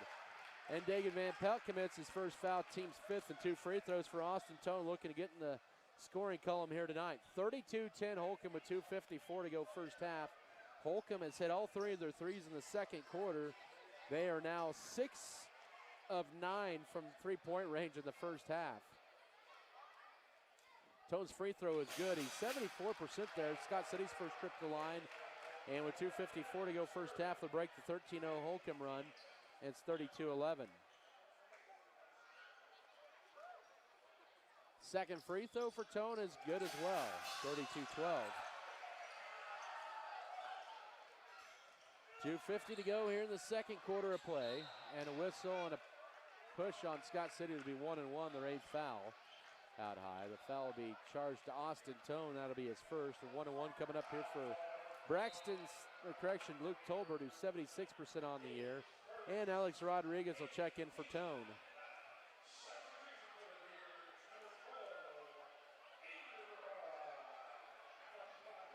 One and one for Tolbert. He is 76% on the year, as I mentioned. Holcomb tonight, 2 of 3 at the line.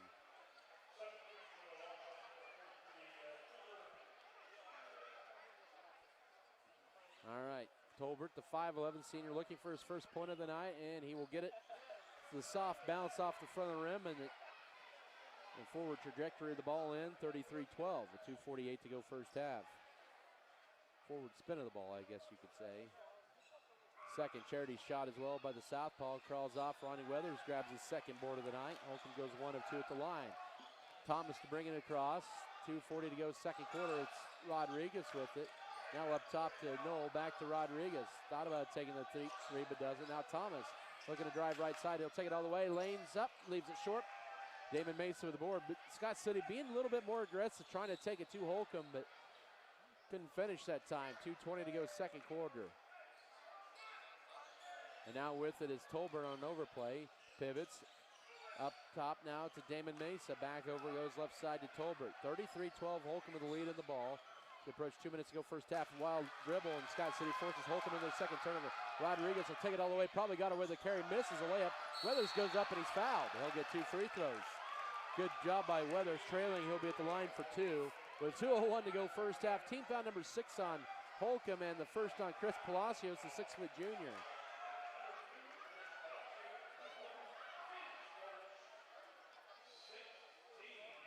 Two free throws for Weathers, 58% on the year. Knocks down his first, his 5th point, 33-13 at the 2:01 mark of the second quarter. In will be Braxton Sizemore for Luke Tolbert. Scott City will bring back in Austin Tone for Avery Knoll. Also Dylan he ran a little bit too excited there. Did Metzger trying to get back in, and now he'll check in as Weathers hits his second free throw, 33-14. And that will be Jace Thomas. 33-14. Scott City is going to put on some full court pressure. Final 2 minutes of the first half. Palacios with it. Goes right side of the backcourt to Cooper Autry. Autry now back out left to Sizemore in the front court to Palacios. Minute 50 to go, second quarter. With it is Sizemore. Sizemore still with a dribble out high. Now guarded by Tone. He'll just drive in. Jump stop. Now left side kick to Palacios. Around the screen. He'll drive in. He'll take it all the way to the rack. Lays it up. Misses it. But Mesa crashes the board once again. He has had a big first half rebounding. And we got a foul on that on Scott City. Yes, we do. 1:32 to go first half. The foul on Carter Gooden is second, team's ninth. Holcomb has been whistled for 6 fouls this half, but they have 10 offensive boards in this first half. Mesa, I believe it's a 1-and-1. He is 1 of 2 at the line tonight. He has his lonely point there. Averages 10 points a game, just under 11 at 10.8 to be exact. With 1:32 to go first half. Free throw, too strong. Rebound, Carter Gooden for Scott City. So Gooden will stay out there with his 2 fouls. 3 Beavers with 2 fouls this first half. Gooden goes right side to Dylan Metzger. Metzger with it, up top to Tone. He'll step into a 3. Short. Rebound to Cooper Autry. He already grabs his 6th rebound, and we get a timeout for Coach Chad Novak and Holcomb. He'll burn his final 30-second timeout of the game with 1:15 to go first half. Scott City scoreless from downtown in the first half. They only have 1 field goal in the second quarter and trail at 33-14. Basketball tonight brought to you by Great Western Tire, Pro Electric, Pro Ag Service, Pro Heating and Cooling, Farm Bureau Financial Services, Neil Baker, First National Bank, Fairleigh Companies, Farm Bureau Financial Services, Hugh and Berta Benz. Also, DeKalb Bears, Shells Flyers, and more. Brickover Cattle Company, Burning Farms, Beef Belt, Beavertown, Ettenfeld, Bartlett Green, Beatings Paving, and American Implement. Holcomb with a 19-point lead here in the second quarter. The minute 15 to go at 33-14. As they're the number 9 ranked team in Class 3A entering tonight. And have shown that here tonight as well. They have been hot shooting here in this first half, especially from downtown, 6 of 9. Minute 11 to go first half. With it now, Braxton Sizemore. Both teams down to 3 timeouts remaining. Autry, with the right side to Van Pelt. And now in there is Cooper Titchener, the 6'2 sophomore. And finally, Cooper Autry misses a 3, but Holcomb with a backside rebound on the backside with Sizemore. 48 seconds to go first half. Driving in, Van Pelt out high, and now Braxton Sizemore. Holcomb still those 6 of 10 on threes in this first half. Almost a double dribble. Titchener hands it off, cutting Sizemore left side. Here's a deep 3, Van Pelt short rebound. Another Holcomb rebound. 28 seconds to go first half. That's 12 offensive boards by the Longhorns in this first half. They have 22 rebounds. Scott City just has 10. And they'll go for the final shot with the Longhorns up 33-14. Pivoting out is Autry. He'll drive right lane line, dish it backside to Kitchener. Gets Weathers up in the air, misses the shot, rebound tip. Scott City can't get it, and it's another offensive board. It's Palacios, fires a 3 off the back iron, and that's your first half. So Scott City gives up 13 offensive boards, and Holcomb made him pay for most of those in the first half at 33-14 at the break. Come back in 3 minutes for your halftime show. This is Scott City Beaver basketball. Go with the proven winner. I'm Michael Trout from State Farm in Scott City. When it comes to auto insurance, we score big with our policyholders. We score on competitive rates, on customer service, and on satisfaction and speedy claim handling.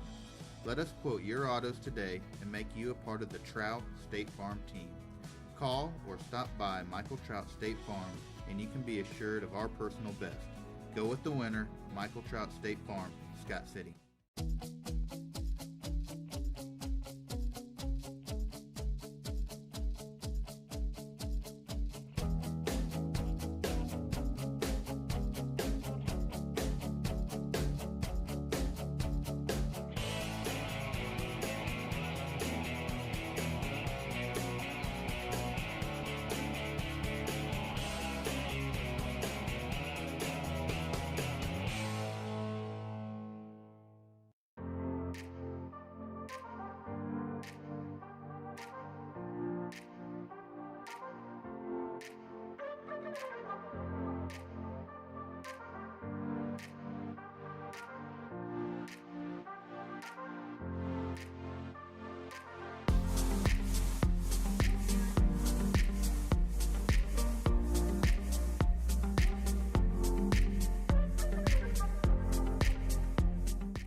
At Turner Sheet Metal, our main goal is to enhance the comfort of your home while making sure that our customers are 100% satisfied. Need your furnace checked for the winter? Call us. Need your air conditioner cleaned for the summer? Our NATE certified technicians are the guys for the job. Turner Sheet Metal, your Bryant authorized dealer in Scott City, can also help you save up to 40% on your heating and cooling costs with a Bryant Evolution system. Call for a free estimate and let us help keep your family comfortable and safe. Turner Sheet Metal, South Highway 83 in Scott City.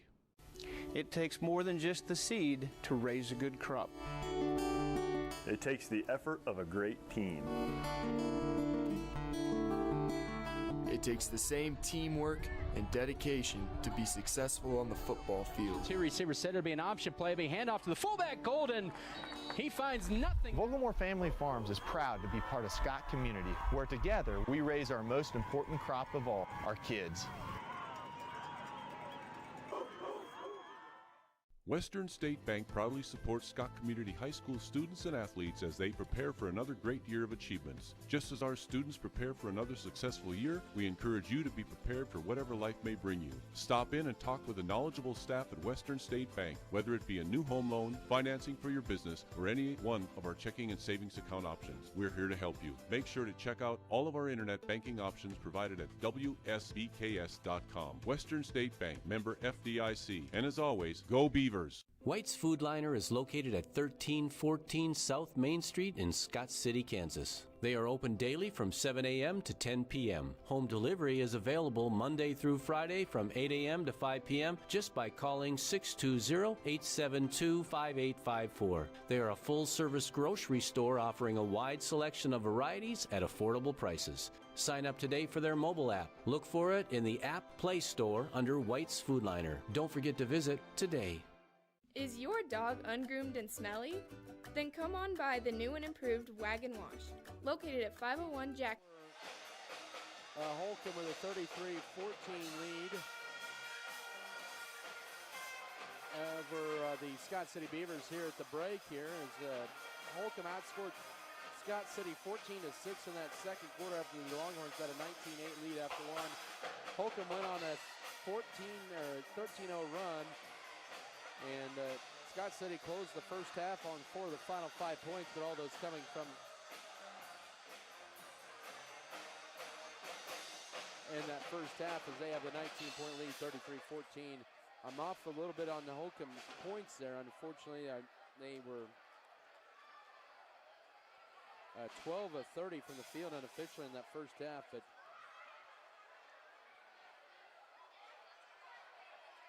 as first half, Cooper Autre, you know this, he hit 4 threes in the first half, was 4 of 5 from downtown and 16 points. 9 for Dagan Van Pelt, and then you had 2 for Palacios, Braxton Sizemore, and had Luke Colburn and Damon Mesa each with 1 in the first half. Unofficially there for Holcomb, and missing 2 points as Longhorns had 6 fouls, 2 turnovers, 4 steals, 23 total rebounds, 10 defensive, but 13 offensive rebounds. For Scott City, it was 6 points for Ronnie Weathers, 4 for Gus Hawkins, Carter Gooden and Austin Tone each with 2 in the first half. As Scott City did not hit a 3 in that first half. Scott City had 9 fouls, 6 turnovers, 2 steals, 8 defensive rebounds, 2 offensive boards for a total of 10 rebounds. And Holcomb with a 19-point lead at the break at 33-14. We'll come back in another 2 minutes here. We'll get some more first half stats for you and get you set up for the second half. Back in 2 minutes. This is Beaver Basketball. Is your dog ungroomed and smelly? Then come on by the new and improved Wag and Wash, located at 501 Jackson Street in Scott City, Kansas. We added on a dog wash for your pet's hygienic needs. There are 6 different modes you can choose from: shampoo, oatmeal conditioner, rinse, odor control, flea and tick, and blow dry. Our facilities are regularly cleaned, and we have a vending machine full of treats for you and your pet. Follow us on Facebook at Wag and Wash Car Wash. The dedicated team at Norder Supply is passionate about assisting our customers in achieving maximum net return per acre. That is how we define our success.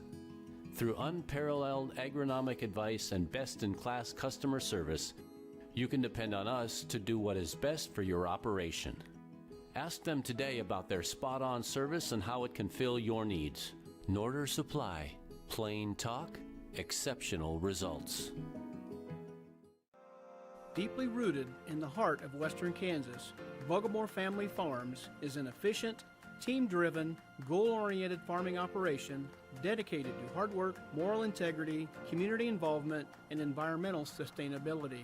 Our diverse and knowledgeable team utilizes cutting-edge technology to incorporate practices that increase the productivity and profitability of the land. The land we farm is our livelihood and our future. For more than 65 years, Tetro has been the region's leader in intelligent, efficient, and budget-friendly plumbing and HVAC. Through pre-construction intelligent construction services, commercial and industrial service, residential plumbing and HVAC service, the company's values of RED, of respect, excellence, and determination can be seen through everything we do.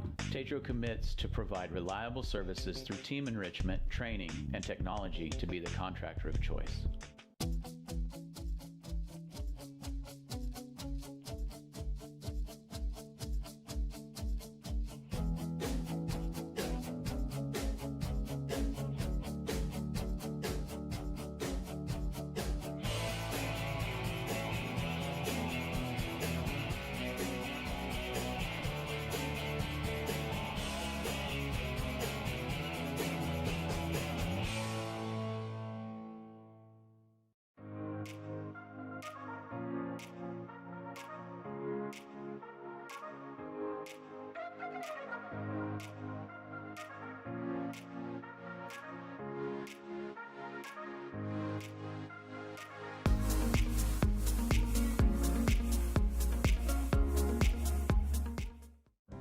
At American Implement, we know that our farmers and ranchers are getting up and going to work every morning to provide food, fuel, and fiber for the world. And even though time and technology keeps us constantly changing, one thing will always remain the same. We promise that we'll continue working right beside you. We appreciate all that you do for our country and our communities. From all of us at American Implement, thank you. And may God bless the American farmer and rancher. Halftime at 33-14 here for the Holcomb Longhorns over the Scott City Beavers.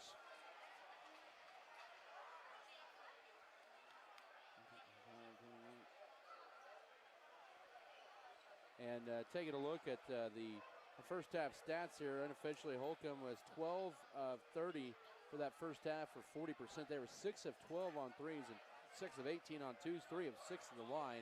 Scott City was 5 of 17. That's around 30% in that first half. 0 of 4 on threes and 5 of 13 on twos. It's not going to get, the road is not going to get easier for Scott City. They go to Hugoton on Monday and Colby on Tuesday and host Goodland to wrap up the season. For Holcomb, they go to Cimarron on Tuesday and host Hugoton next Friday and then Syracuse on the 22nd. As it is Holcomb's ball to begin the third quarter, and Austin Tone with a steal. Nice anticipation. The pass and the layup is good. It's 4-point, 33-16 with 7:45 to go third quarter. So a nice start for the Beavers in this second half. And they'll call a carry on Dagan Van Pelt, and Holcomb with back-to-back turnovers in the first 20 seconds of the second quarter.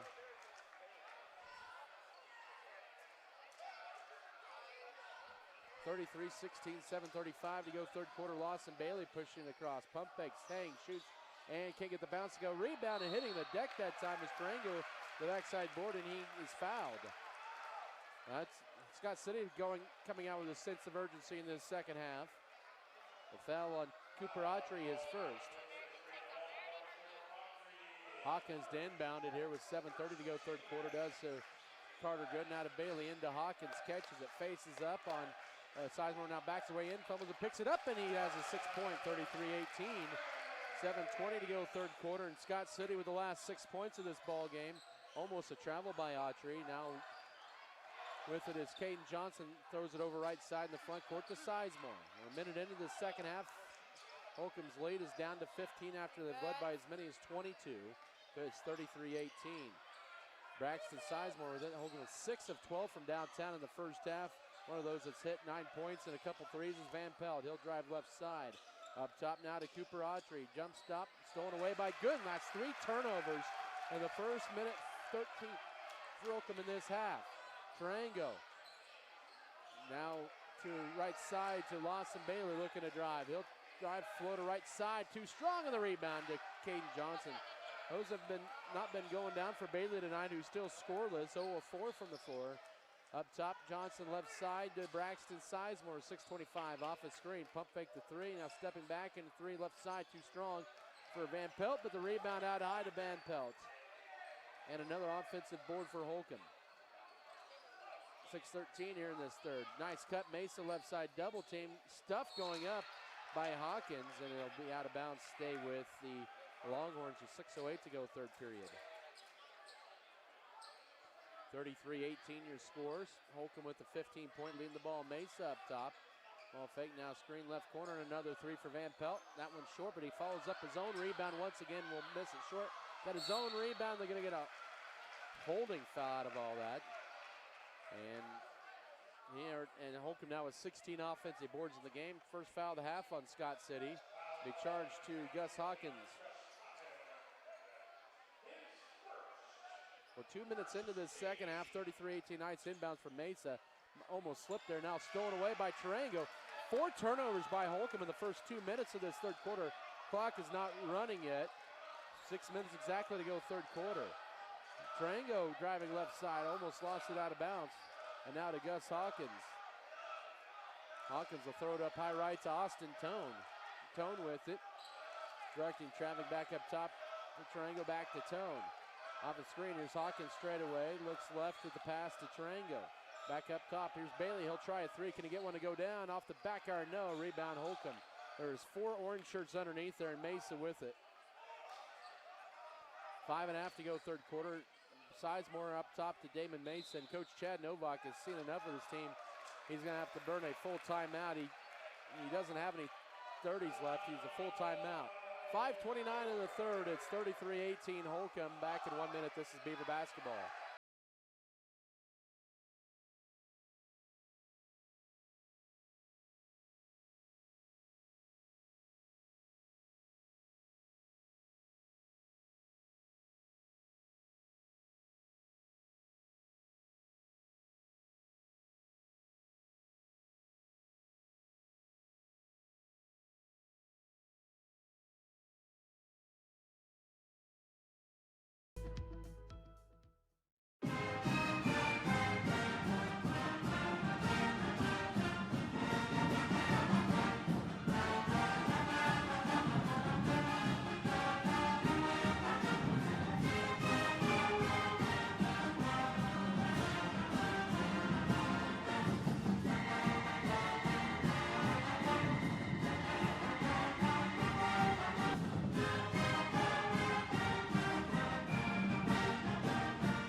(33-18), 5:29 to go third quarter. Holcomb with the ball out of the timeouts, and they build up a 15-point lead. They have not scored in the last 5 minutes.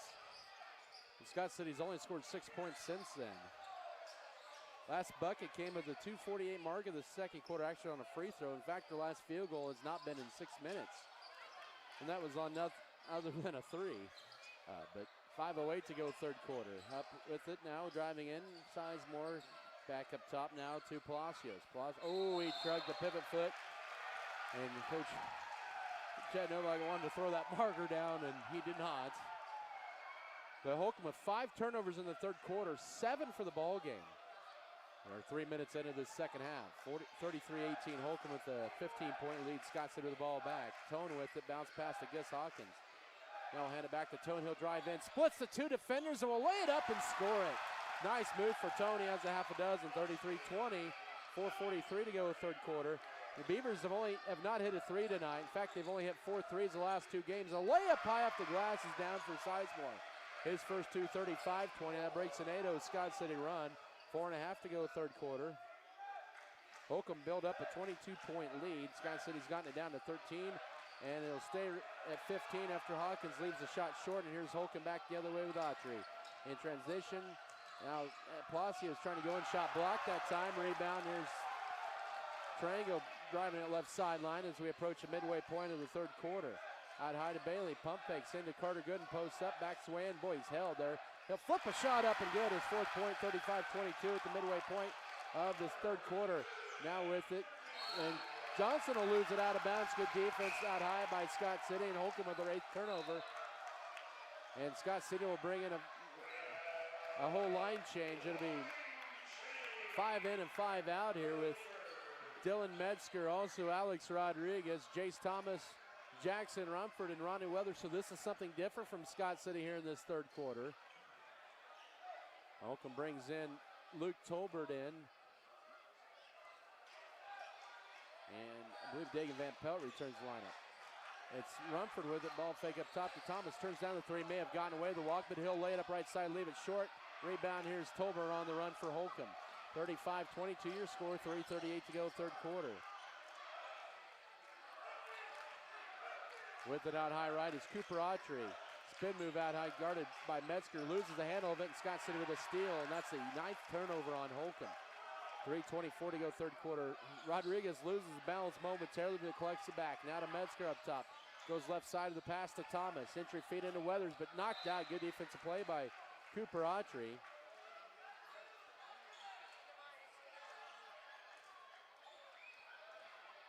It'll still be Holcomb ball, or Scott City ball is Caden Johnson in replacing Luke Tolbert.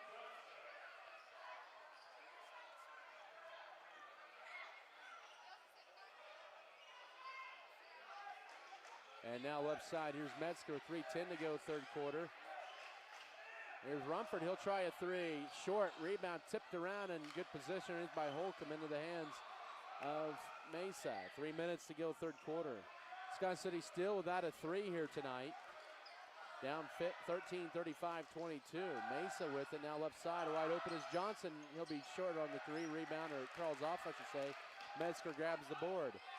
2:44 to go third stanza. And a whistle and a travel on Scott City, their 8th turnover of the night. 2:38 to go third quarter.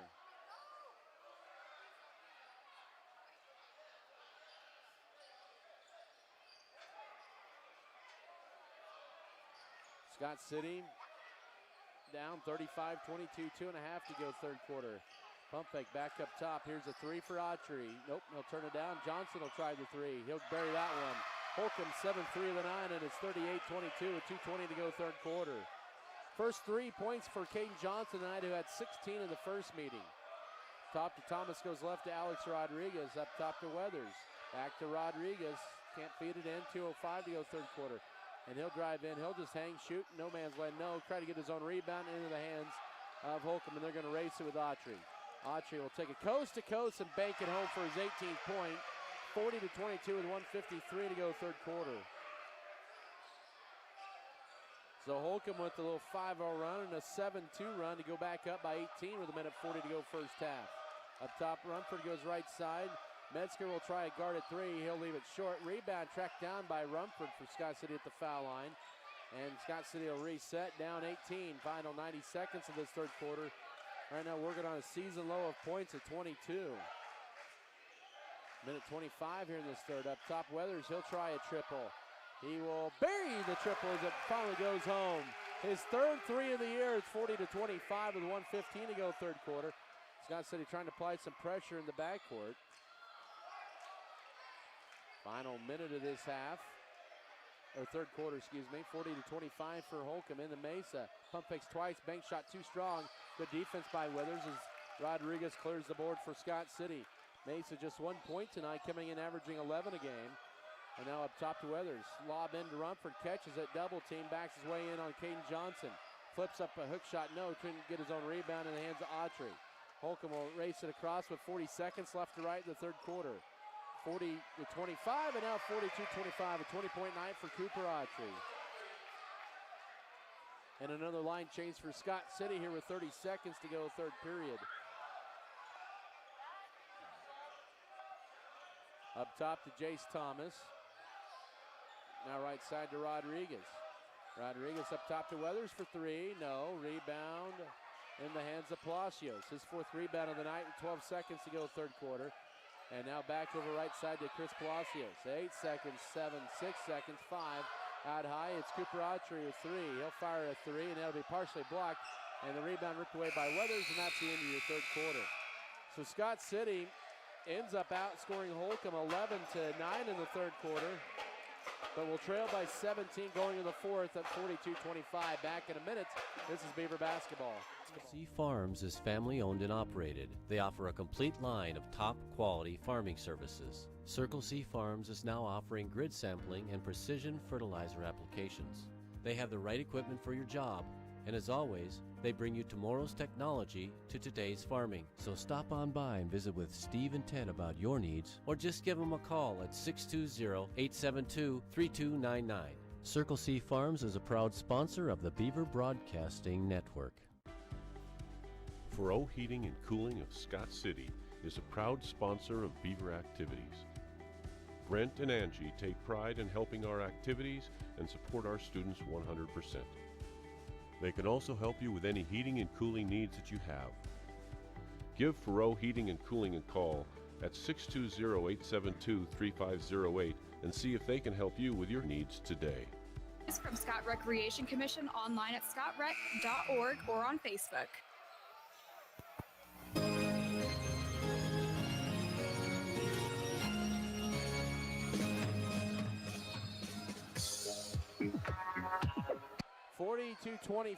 Holcomb with a 17-point lead at Scott City's ball as we begin the fourth quarter back here inside the Scott Community Event Center. Great position for Rumford. Hawkins. He'll bank it and score it. You've seen the 3 and the 4 there, but Hawkins now with 8. He'll make it a 42-27 game with 7:50 to go. Caden Johnson picks up his third foul. The second foul with 7:50 to go here in the fourth quarter. Second team foul of the half. Hawkins goes to the line where he's 65% on the year and knocks down the free throw. 14-point game, 42-28. Closest Scott City has gotten in the second half was 35-22 at the midway point. But Holcomb with it back in the front court with Braxton Sizemore. He's double teamed, stripped out of his hands, and that's going to be last touch by Scott City. It'll be Holcomb ball with 7:39 to go. 42-28, Holcomb with the 14-point lead in the ball. Cooper Autry leading them with 20 points. Ronnie Weathers and Gus Hawkins now with 9 points apiece for Scott City. 7.5 to go in this one. Right side out high to Cooper Autry. In free feed to right Sizemore. Nice cut backside. Johnson with 5. 44-28 with 7:22 to go. Coach Brian Gentry has alluded to several times that Holcomb is probably one of the harder cutting teams that Scott City will face all year, and that one was prime example of it. Triangle will try a 3 off the heel. Rebound. Tone tried to trip it out, and it's in the hands of Dagan Van Pelt for Holcomb. He's on the run. A whistle. Ball knocked out with 7:04 to go. Beavers down 16, 44-28.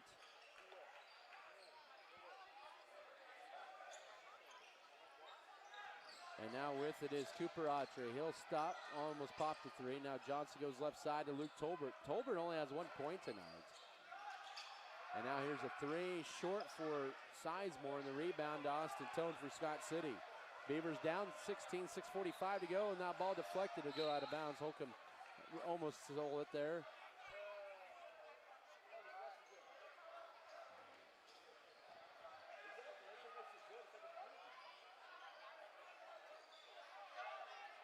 And now up top, actually Dagan Van Pelt has 11 for Holcomb. 6:38 to go right side. Efren Tarango, he'll drive in, takes it strong, floats one up, leaves it short. Rebound reeled in by Hawkins.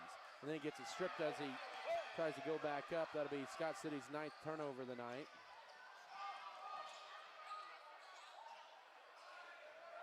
.620 to go in this one. 44-28, Holcomb with the lead in the ball. Up top, Johnson goes left side to Braxton Sizemore. Sizemore off the screen, Tolbert, guarded by Gus Hawkins, goes left to Sizemore. I'll say that Scott City, despite the score being the way it is, has been much more competitive in this second time around than the first meeting. Shot up, no, and a foul. Late foul call with 5:57 to go. Be the second team foul in Scott City this half, and I believe it'll be on Goodness third. And it is. Holcomb's first trip to line this after 3 of 6 from there. Scott City Actually, just 5 of 5. The threes haven't been the big story tonight. 44-28, now 45-28. Holcomb now 4 of 7. Sizemore first trip there, he is 39% on the year and hits that one. And he misses a second. Carter Gooden grabs the board for Scott City. Just his second board tonight, go with 4 points. Lawson Bailey. And now Triangle will try a three, and he'll be too strong. Right to Bailey on the backside for the board. He'll go up, bank it home. Bailey's finally in the scorebook with his first two, 45-30, 5:38 to go. And the transition is Holcomb now driving in. It's Johnson cut off, back up top and a go to Cooper Autry. Pulls up the foul line, left corner now to Johnson, guarded by Gus Hawkins. Scott City with a line change next dead ball. And the ball will be deflected in the backcourt. Here's Bailey with the steal. He'll jump, hang, bank shot, no. Gets his own rebound somehow. And it's now loose on the floor, and Holcomb will pick it up. And they're going to get a foul on Carter Gooden for undercutting Cooper Autry, and it'll be 13 foul on Scott City this half, and the 4th on Carter Gooden with 5:11 to go. As I mentioned, a whole line change. Dylan Metzger, Jace Thomas, Alex Rodriguez, Jackson Rumford, and also Ronnie Weathers for Scott City. Inbound into Tolbert for Holcomb. They have Tolbert, also Braxton Sizemore, Dagan Van Pelt, Chris Palacios, and also Cooper Autry. Palacios now up top to Tolbert here with 4:55 to go. 45-30 Holcomb with the lead in the ball. And maintain the lead around 15. Nice cut to the basket, and the layup is good for Van Pelt. He has 13. 47-30, 4:45 left. Right side to Alex Rodriguez. He'll throw up a three, too strong off the heel. And Scott City just with 1-3 tonight. Holcomb with a rebound in transition. Pump fake, and that's going to be a walk. Dagan Van Pelt commits Holcomb's 10th turnover, the 8th in this half, with 4:33 to go. Cooper Autry with 20 points and near a double-double, 9 rebounds. 4.5 to go. That's unofficial, of course. Metzger at the foul line, lobs it into Rumford through his hands, and he'll knock it off of the Holcomb Longhorn. Luke Tolbert, good heady play there by the freshman. Rumford scoreless tonight. 4:23 left. Lob into Weathers, catches it up top to Thomas, so working around to Rodriguez. Goes right side of the pass and high-low, trying to get to Rumford, thrown away. 10th turnover, had the right idea. And now whistling a foul on Rumford in the backcourt. Jackson's first, team's 4th. With 4:14 to go, and Avery Knowles set to return to the Scott City lineup. He'll be in for Dylan Metzger. By the way, Scott City's season low was against Holcomb at 33 points. 4:10 to go. It's a 17-point game, 47-30. Really, Holcomb took control of this game in the second quarter. Felt like kind of like the first time around. This one was a little earlier tonight. It was 19-8 after one, but then built up a 22-point lead in the second quarter. Scott City's got it to within 13. But Holcomb's just kind of kept them at arm's length all night. 3:45 left. Cooper Autry with it up top. Goes left to Chris Palacios. 47-30 Holcomb lead in the ball. And now Van Pelt will drive in right side Autry. Autry will drive in strong, lay it up, and scored, of course, and one. That's just been his night. 22 for him. 49-30 with 3:33 to go. It'll be team foul number 5 on Scott City. Alex Rodriguez is first. Autry, his first trip to line. He's had a nice night, 22 points and a 69% free throw shooter. But another offensive board for Holcomb. Braxton Sizemore collects it. 19-point game with 3:25 to go, 49-30. Holcomb scored the last 4 in the game and making the last 6, and a wild shot down for Tolbert and one. 51-30 with 3:20 to go. Coach Brian Gentry sends in another line change. Substitution for Scott City. It'll be Carter Gooden, Gus Hawkins, Efren Triangle, Lawson Bailey, and Austin Tone. The second foul on Ronnie Weathers. So the circus shot by Tolbert makes it a 51-30 game. Caden Johnson checks in, replaces Dagan Van Pelt. Tolbert 1 of 2 at the line. He has 3 points tonight. Free throw is short. Rebound to Efren Tarango for Scott City. 3:15 to work in this one, so it ends up being just a 4-point trip for Holcomb. Could have been 5. Tone with it, looking to drive in strong. He will knife his way through the defenders for his 8th point. 51-32 with 3 minutes to go. And a whistle, got a timeout for Holcomb. They're down to 1. 3:01 to go, 51-32. Longhorns up by 19. Back in a minute. This is Beaver basketball.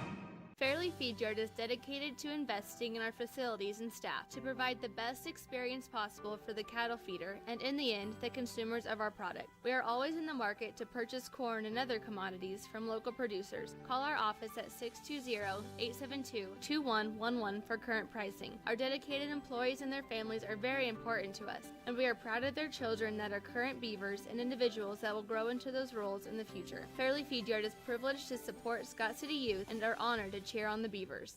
If you're in the market for a new or used vehicle, check out J&R Auto Group with local. It's 51-32 here for Holcomb over Scott City. Be Longhorn ball out of the timeout. They're down to 1 left. It's 3:01 remaining in this 4th quarter. Holcomb sees some full court pressure here, and now with it is going to be Longhorns in the front court. 2:48 to go. Up top now to Luke Tolbert. Tolbert goes left with a pass to Chris Palacios. And bounce pass now up top. And a nice layup, and that time Tolbert didn't get to go, but he's fouled. He'll get 2 free throws with 2:37 to go. And that'll be the 7th foul on Scott City.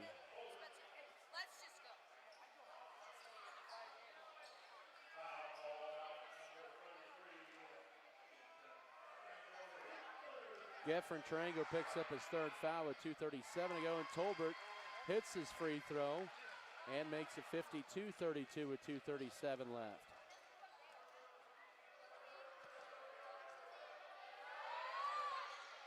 And it's about 53-32. It's a 5-point night for Tolbert. He has 4 in the 4th quarter.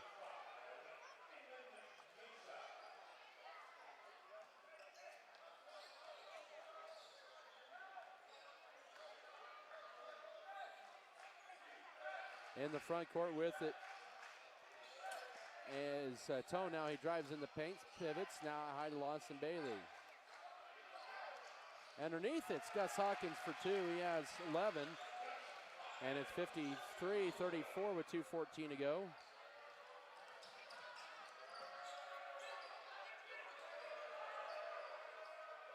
Up top left side now goes to Caden Johnson, now cutting in. Here's Braxton Sizemore, will lay it up, couldn't get it over Hawkins. And Austin Tone collects the board for Scott City. And a minute 55 to go, 53-34. Tone with it, a yo-yo dribble, stops and pops a 3. He'll hit it! His 21st 3, 53-37, 1:47 to go. Whistle and a foul. Minute 44 to go, and that'll be 8th team foul in Scott City.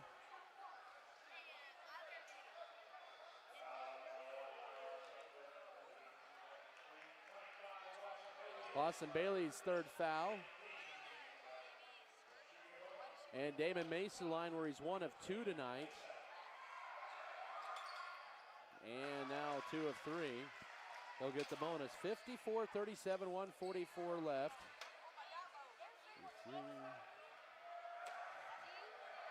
We're 3 of 5. They're 6 of 11 and now 7 of 12.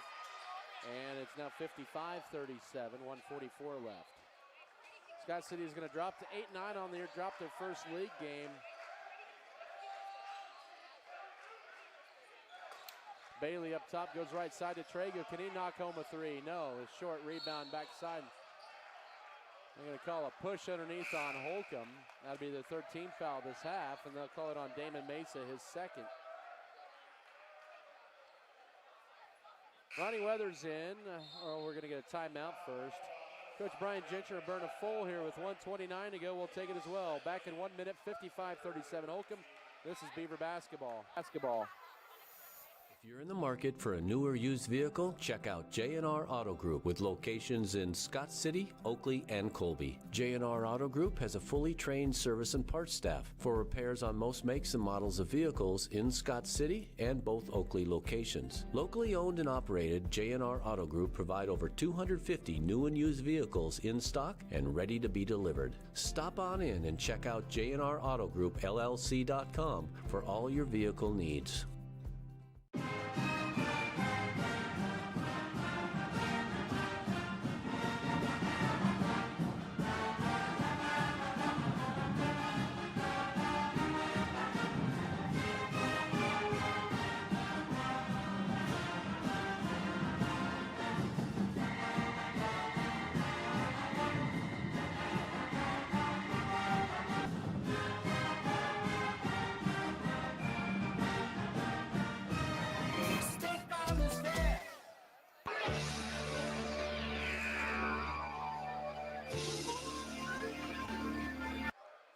$55-37, 1:29 to go. It'll be Scott City's ball out of their timeouts. Both Scott City down to a full and 30, and Holcomb down to one timeout, a full. 18-point game here. Inbound into Austin Tone, left corner, quickly guarded by Cooper Autry. He'll drive in with Tone. He'll go up and stuff, but they're going to call a foul as Tone hit the deck hard. Tough call there on Caden Johnson, who thought he had all ball. It's his fourth with 1:24 to go. I thought maybe they were going to call the tie-up, to be honest on that. But Tone back to the line. He has had quite 11 points tonight. All those coming in the last three quarters. The free throw is perfect. 55-38, 1:24 to go. Holcomb will go to 14-3 and remain in the running of the league title there. Both them, and as Tone misses a second, rebound goes to Caden Johnson. He'll stay in there with his 4 fouls, why not? 1:15 to go, and good trap out high. Oh, that's a reach-in foul by Weathers, and that'll be his first. Make that his third, team's ninth, and second of the fourth quarter. That one, oh no, we got the timeout beforehand, no foul. All right.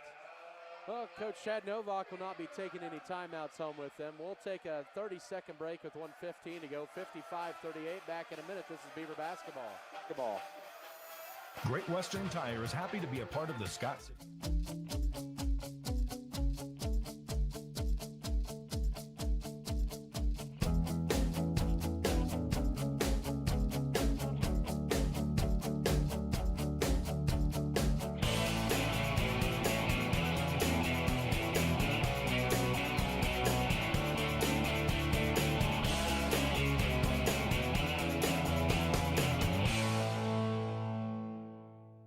ProHealth Chiropractic Wellness Centers of Southwest Kansas focuses on overall health for the entire body. 1:15 left in this one. Holcomb with a 17-point lead at 55-38. Been pretty even Steven in this second half after it was a 33-14 halftime lead for Holcomb. Scott City has outscored the Longhorns in the second half, 24-22, but they're down big, and it just been a tough one to overcome. A little bit more energy did the Beavers in that second half, and now Tolbert, he gets accidentally tackled, and nothing intentional there by Tarango, his fourth, and that'll send be team foul number 9. 1:10 to go. Tolbert at the line for 1 and 1. He's hit both of his free throws. He is now 3 of 5 at the line tonight and has 4 points. 70 seconds left. Free throw is good. He'll get the bonus, 56-38. Dylan Metzger in for Efren Tarango. Holcomb will go to 4-0 in the league, 13-3. Scott City, 2-1 in the league, 8-9 overall. Second free throw good for Tolbert. 57-38. He has 6 of those in the fourth quarter, and he'll check out. Final minute of this one. Tough a couple games coming up for Scott City. Back-to-back nights. They have a long losing streak against Colby. And then Tone may have gotten away with the walk, but no. Rebound. Hawkins follow, yes. Hawkins with 13, 57-40. 53 seconds to go. And trap in the front corner, a whistle and a bailout foul on Weathers. That'll be double bonus time. Scott City's picked up 9 fouls in the fourth quarter. Holcomb has had 3. And it's a double bonus here for Palacios, his first trip to the line tonight. 5. Holcomb has had 8 trips to the line in this fourth quarter. There's 6 of 8 in the fourth quarter. And now 7 of 9. Palacios 67% on the year, makes it 58-40 with 47.7 left. As I mentioned, Weathers with his third foul.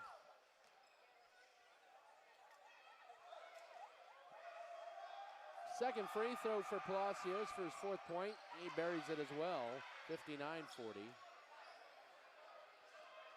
44 seconds left. Up top with it is Dylan Metzger. Holcomb is going to sweep the season series for Scott City. And now enters Tone, and he's fouled by Dagan Van Pelt, just his second, the team's 5th. And Tone will hit the line for 2 free throws with 32.4 left. The foul on Dagan Van Pelt, as I mentioned. Tone is 3 of 4 at the line. He has 12 points. First of 2 charity tosses is home.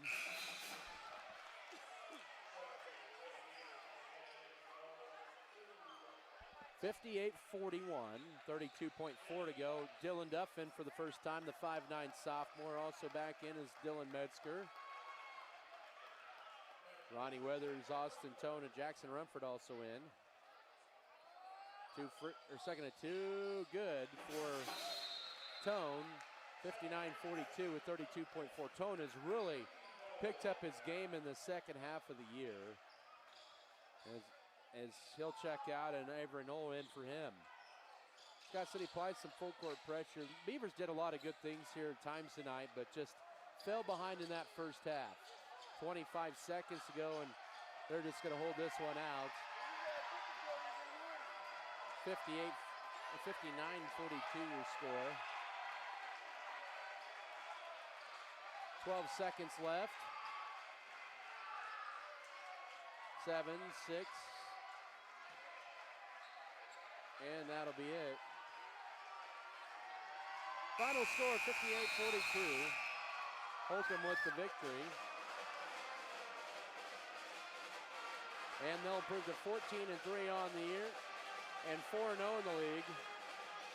Scott City drops to 8-9 on the year, 2-1 in the league. Post-game show in 3 minutes. This is Beaver basketball. Chiropractic Wellness Centers of Southwest Kansas focuses on overall health for the entire body. Dr. James Yeager strives for the best possible health for his patients the natural way. Whether you're looking for back pain relief, through manual or computerized adjustments, or through therapy, to lose a few pounds, a healthier water alternative, or an aqua massage, come see Dr. Yeager and his trusted staff in Scott City or Garden City. To set up an appointment, call the offices or visit the website at prohealthks.com for more information.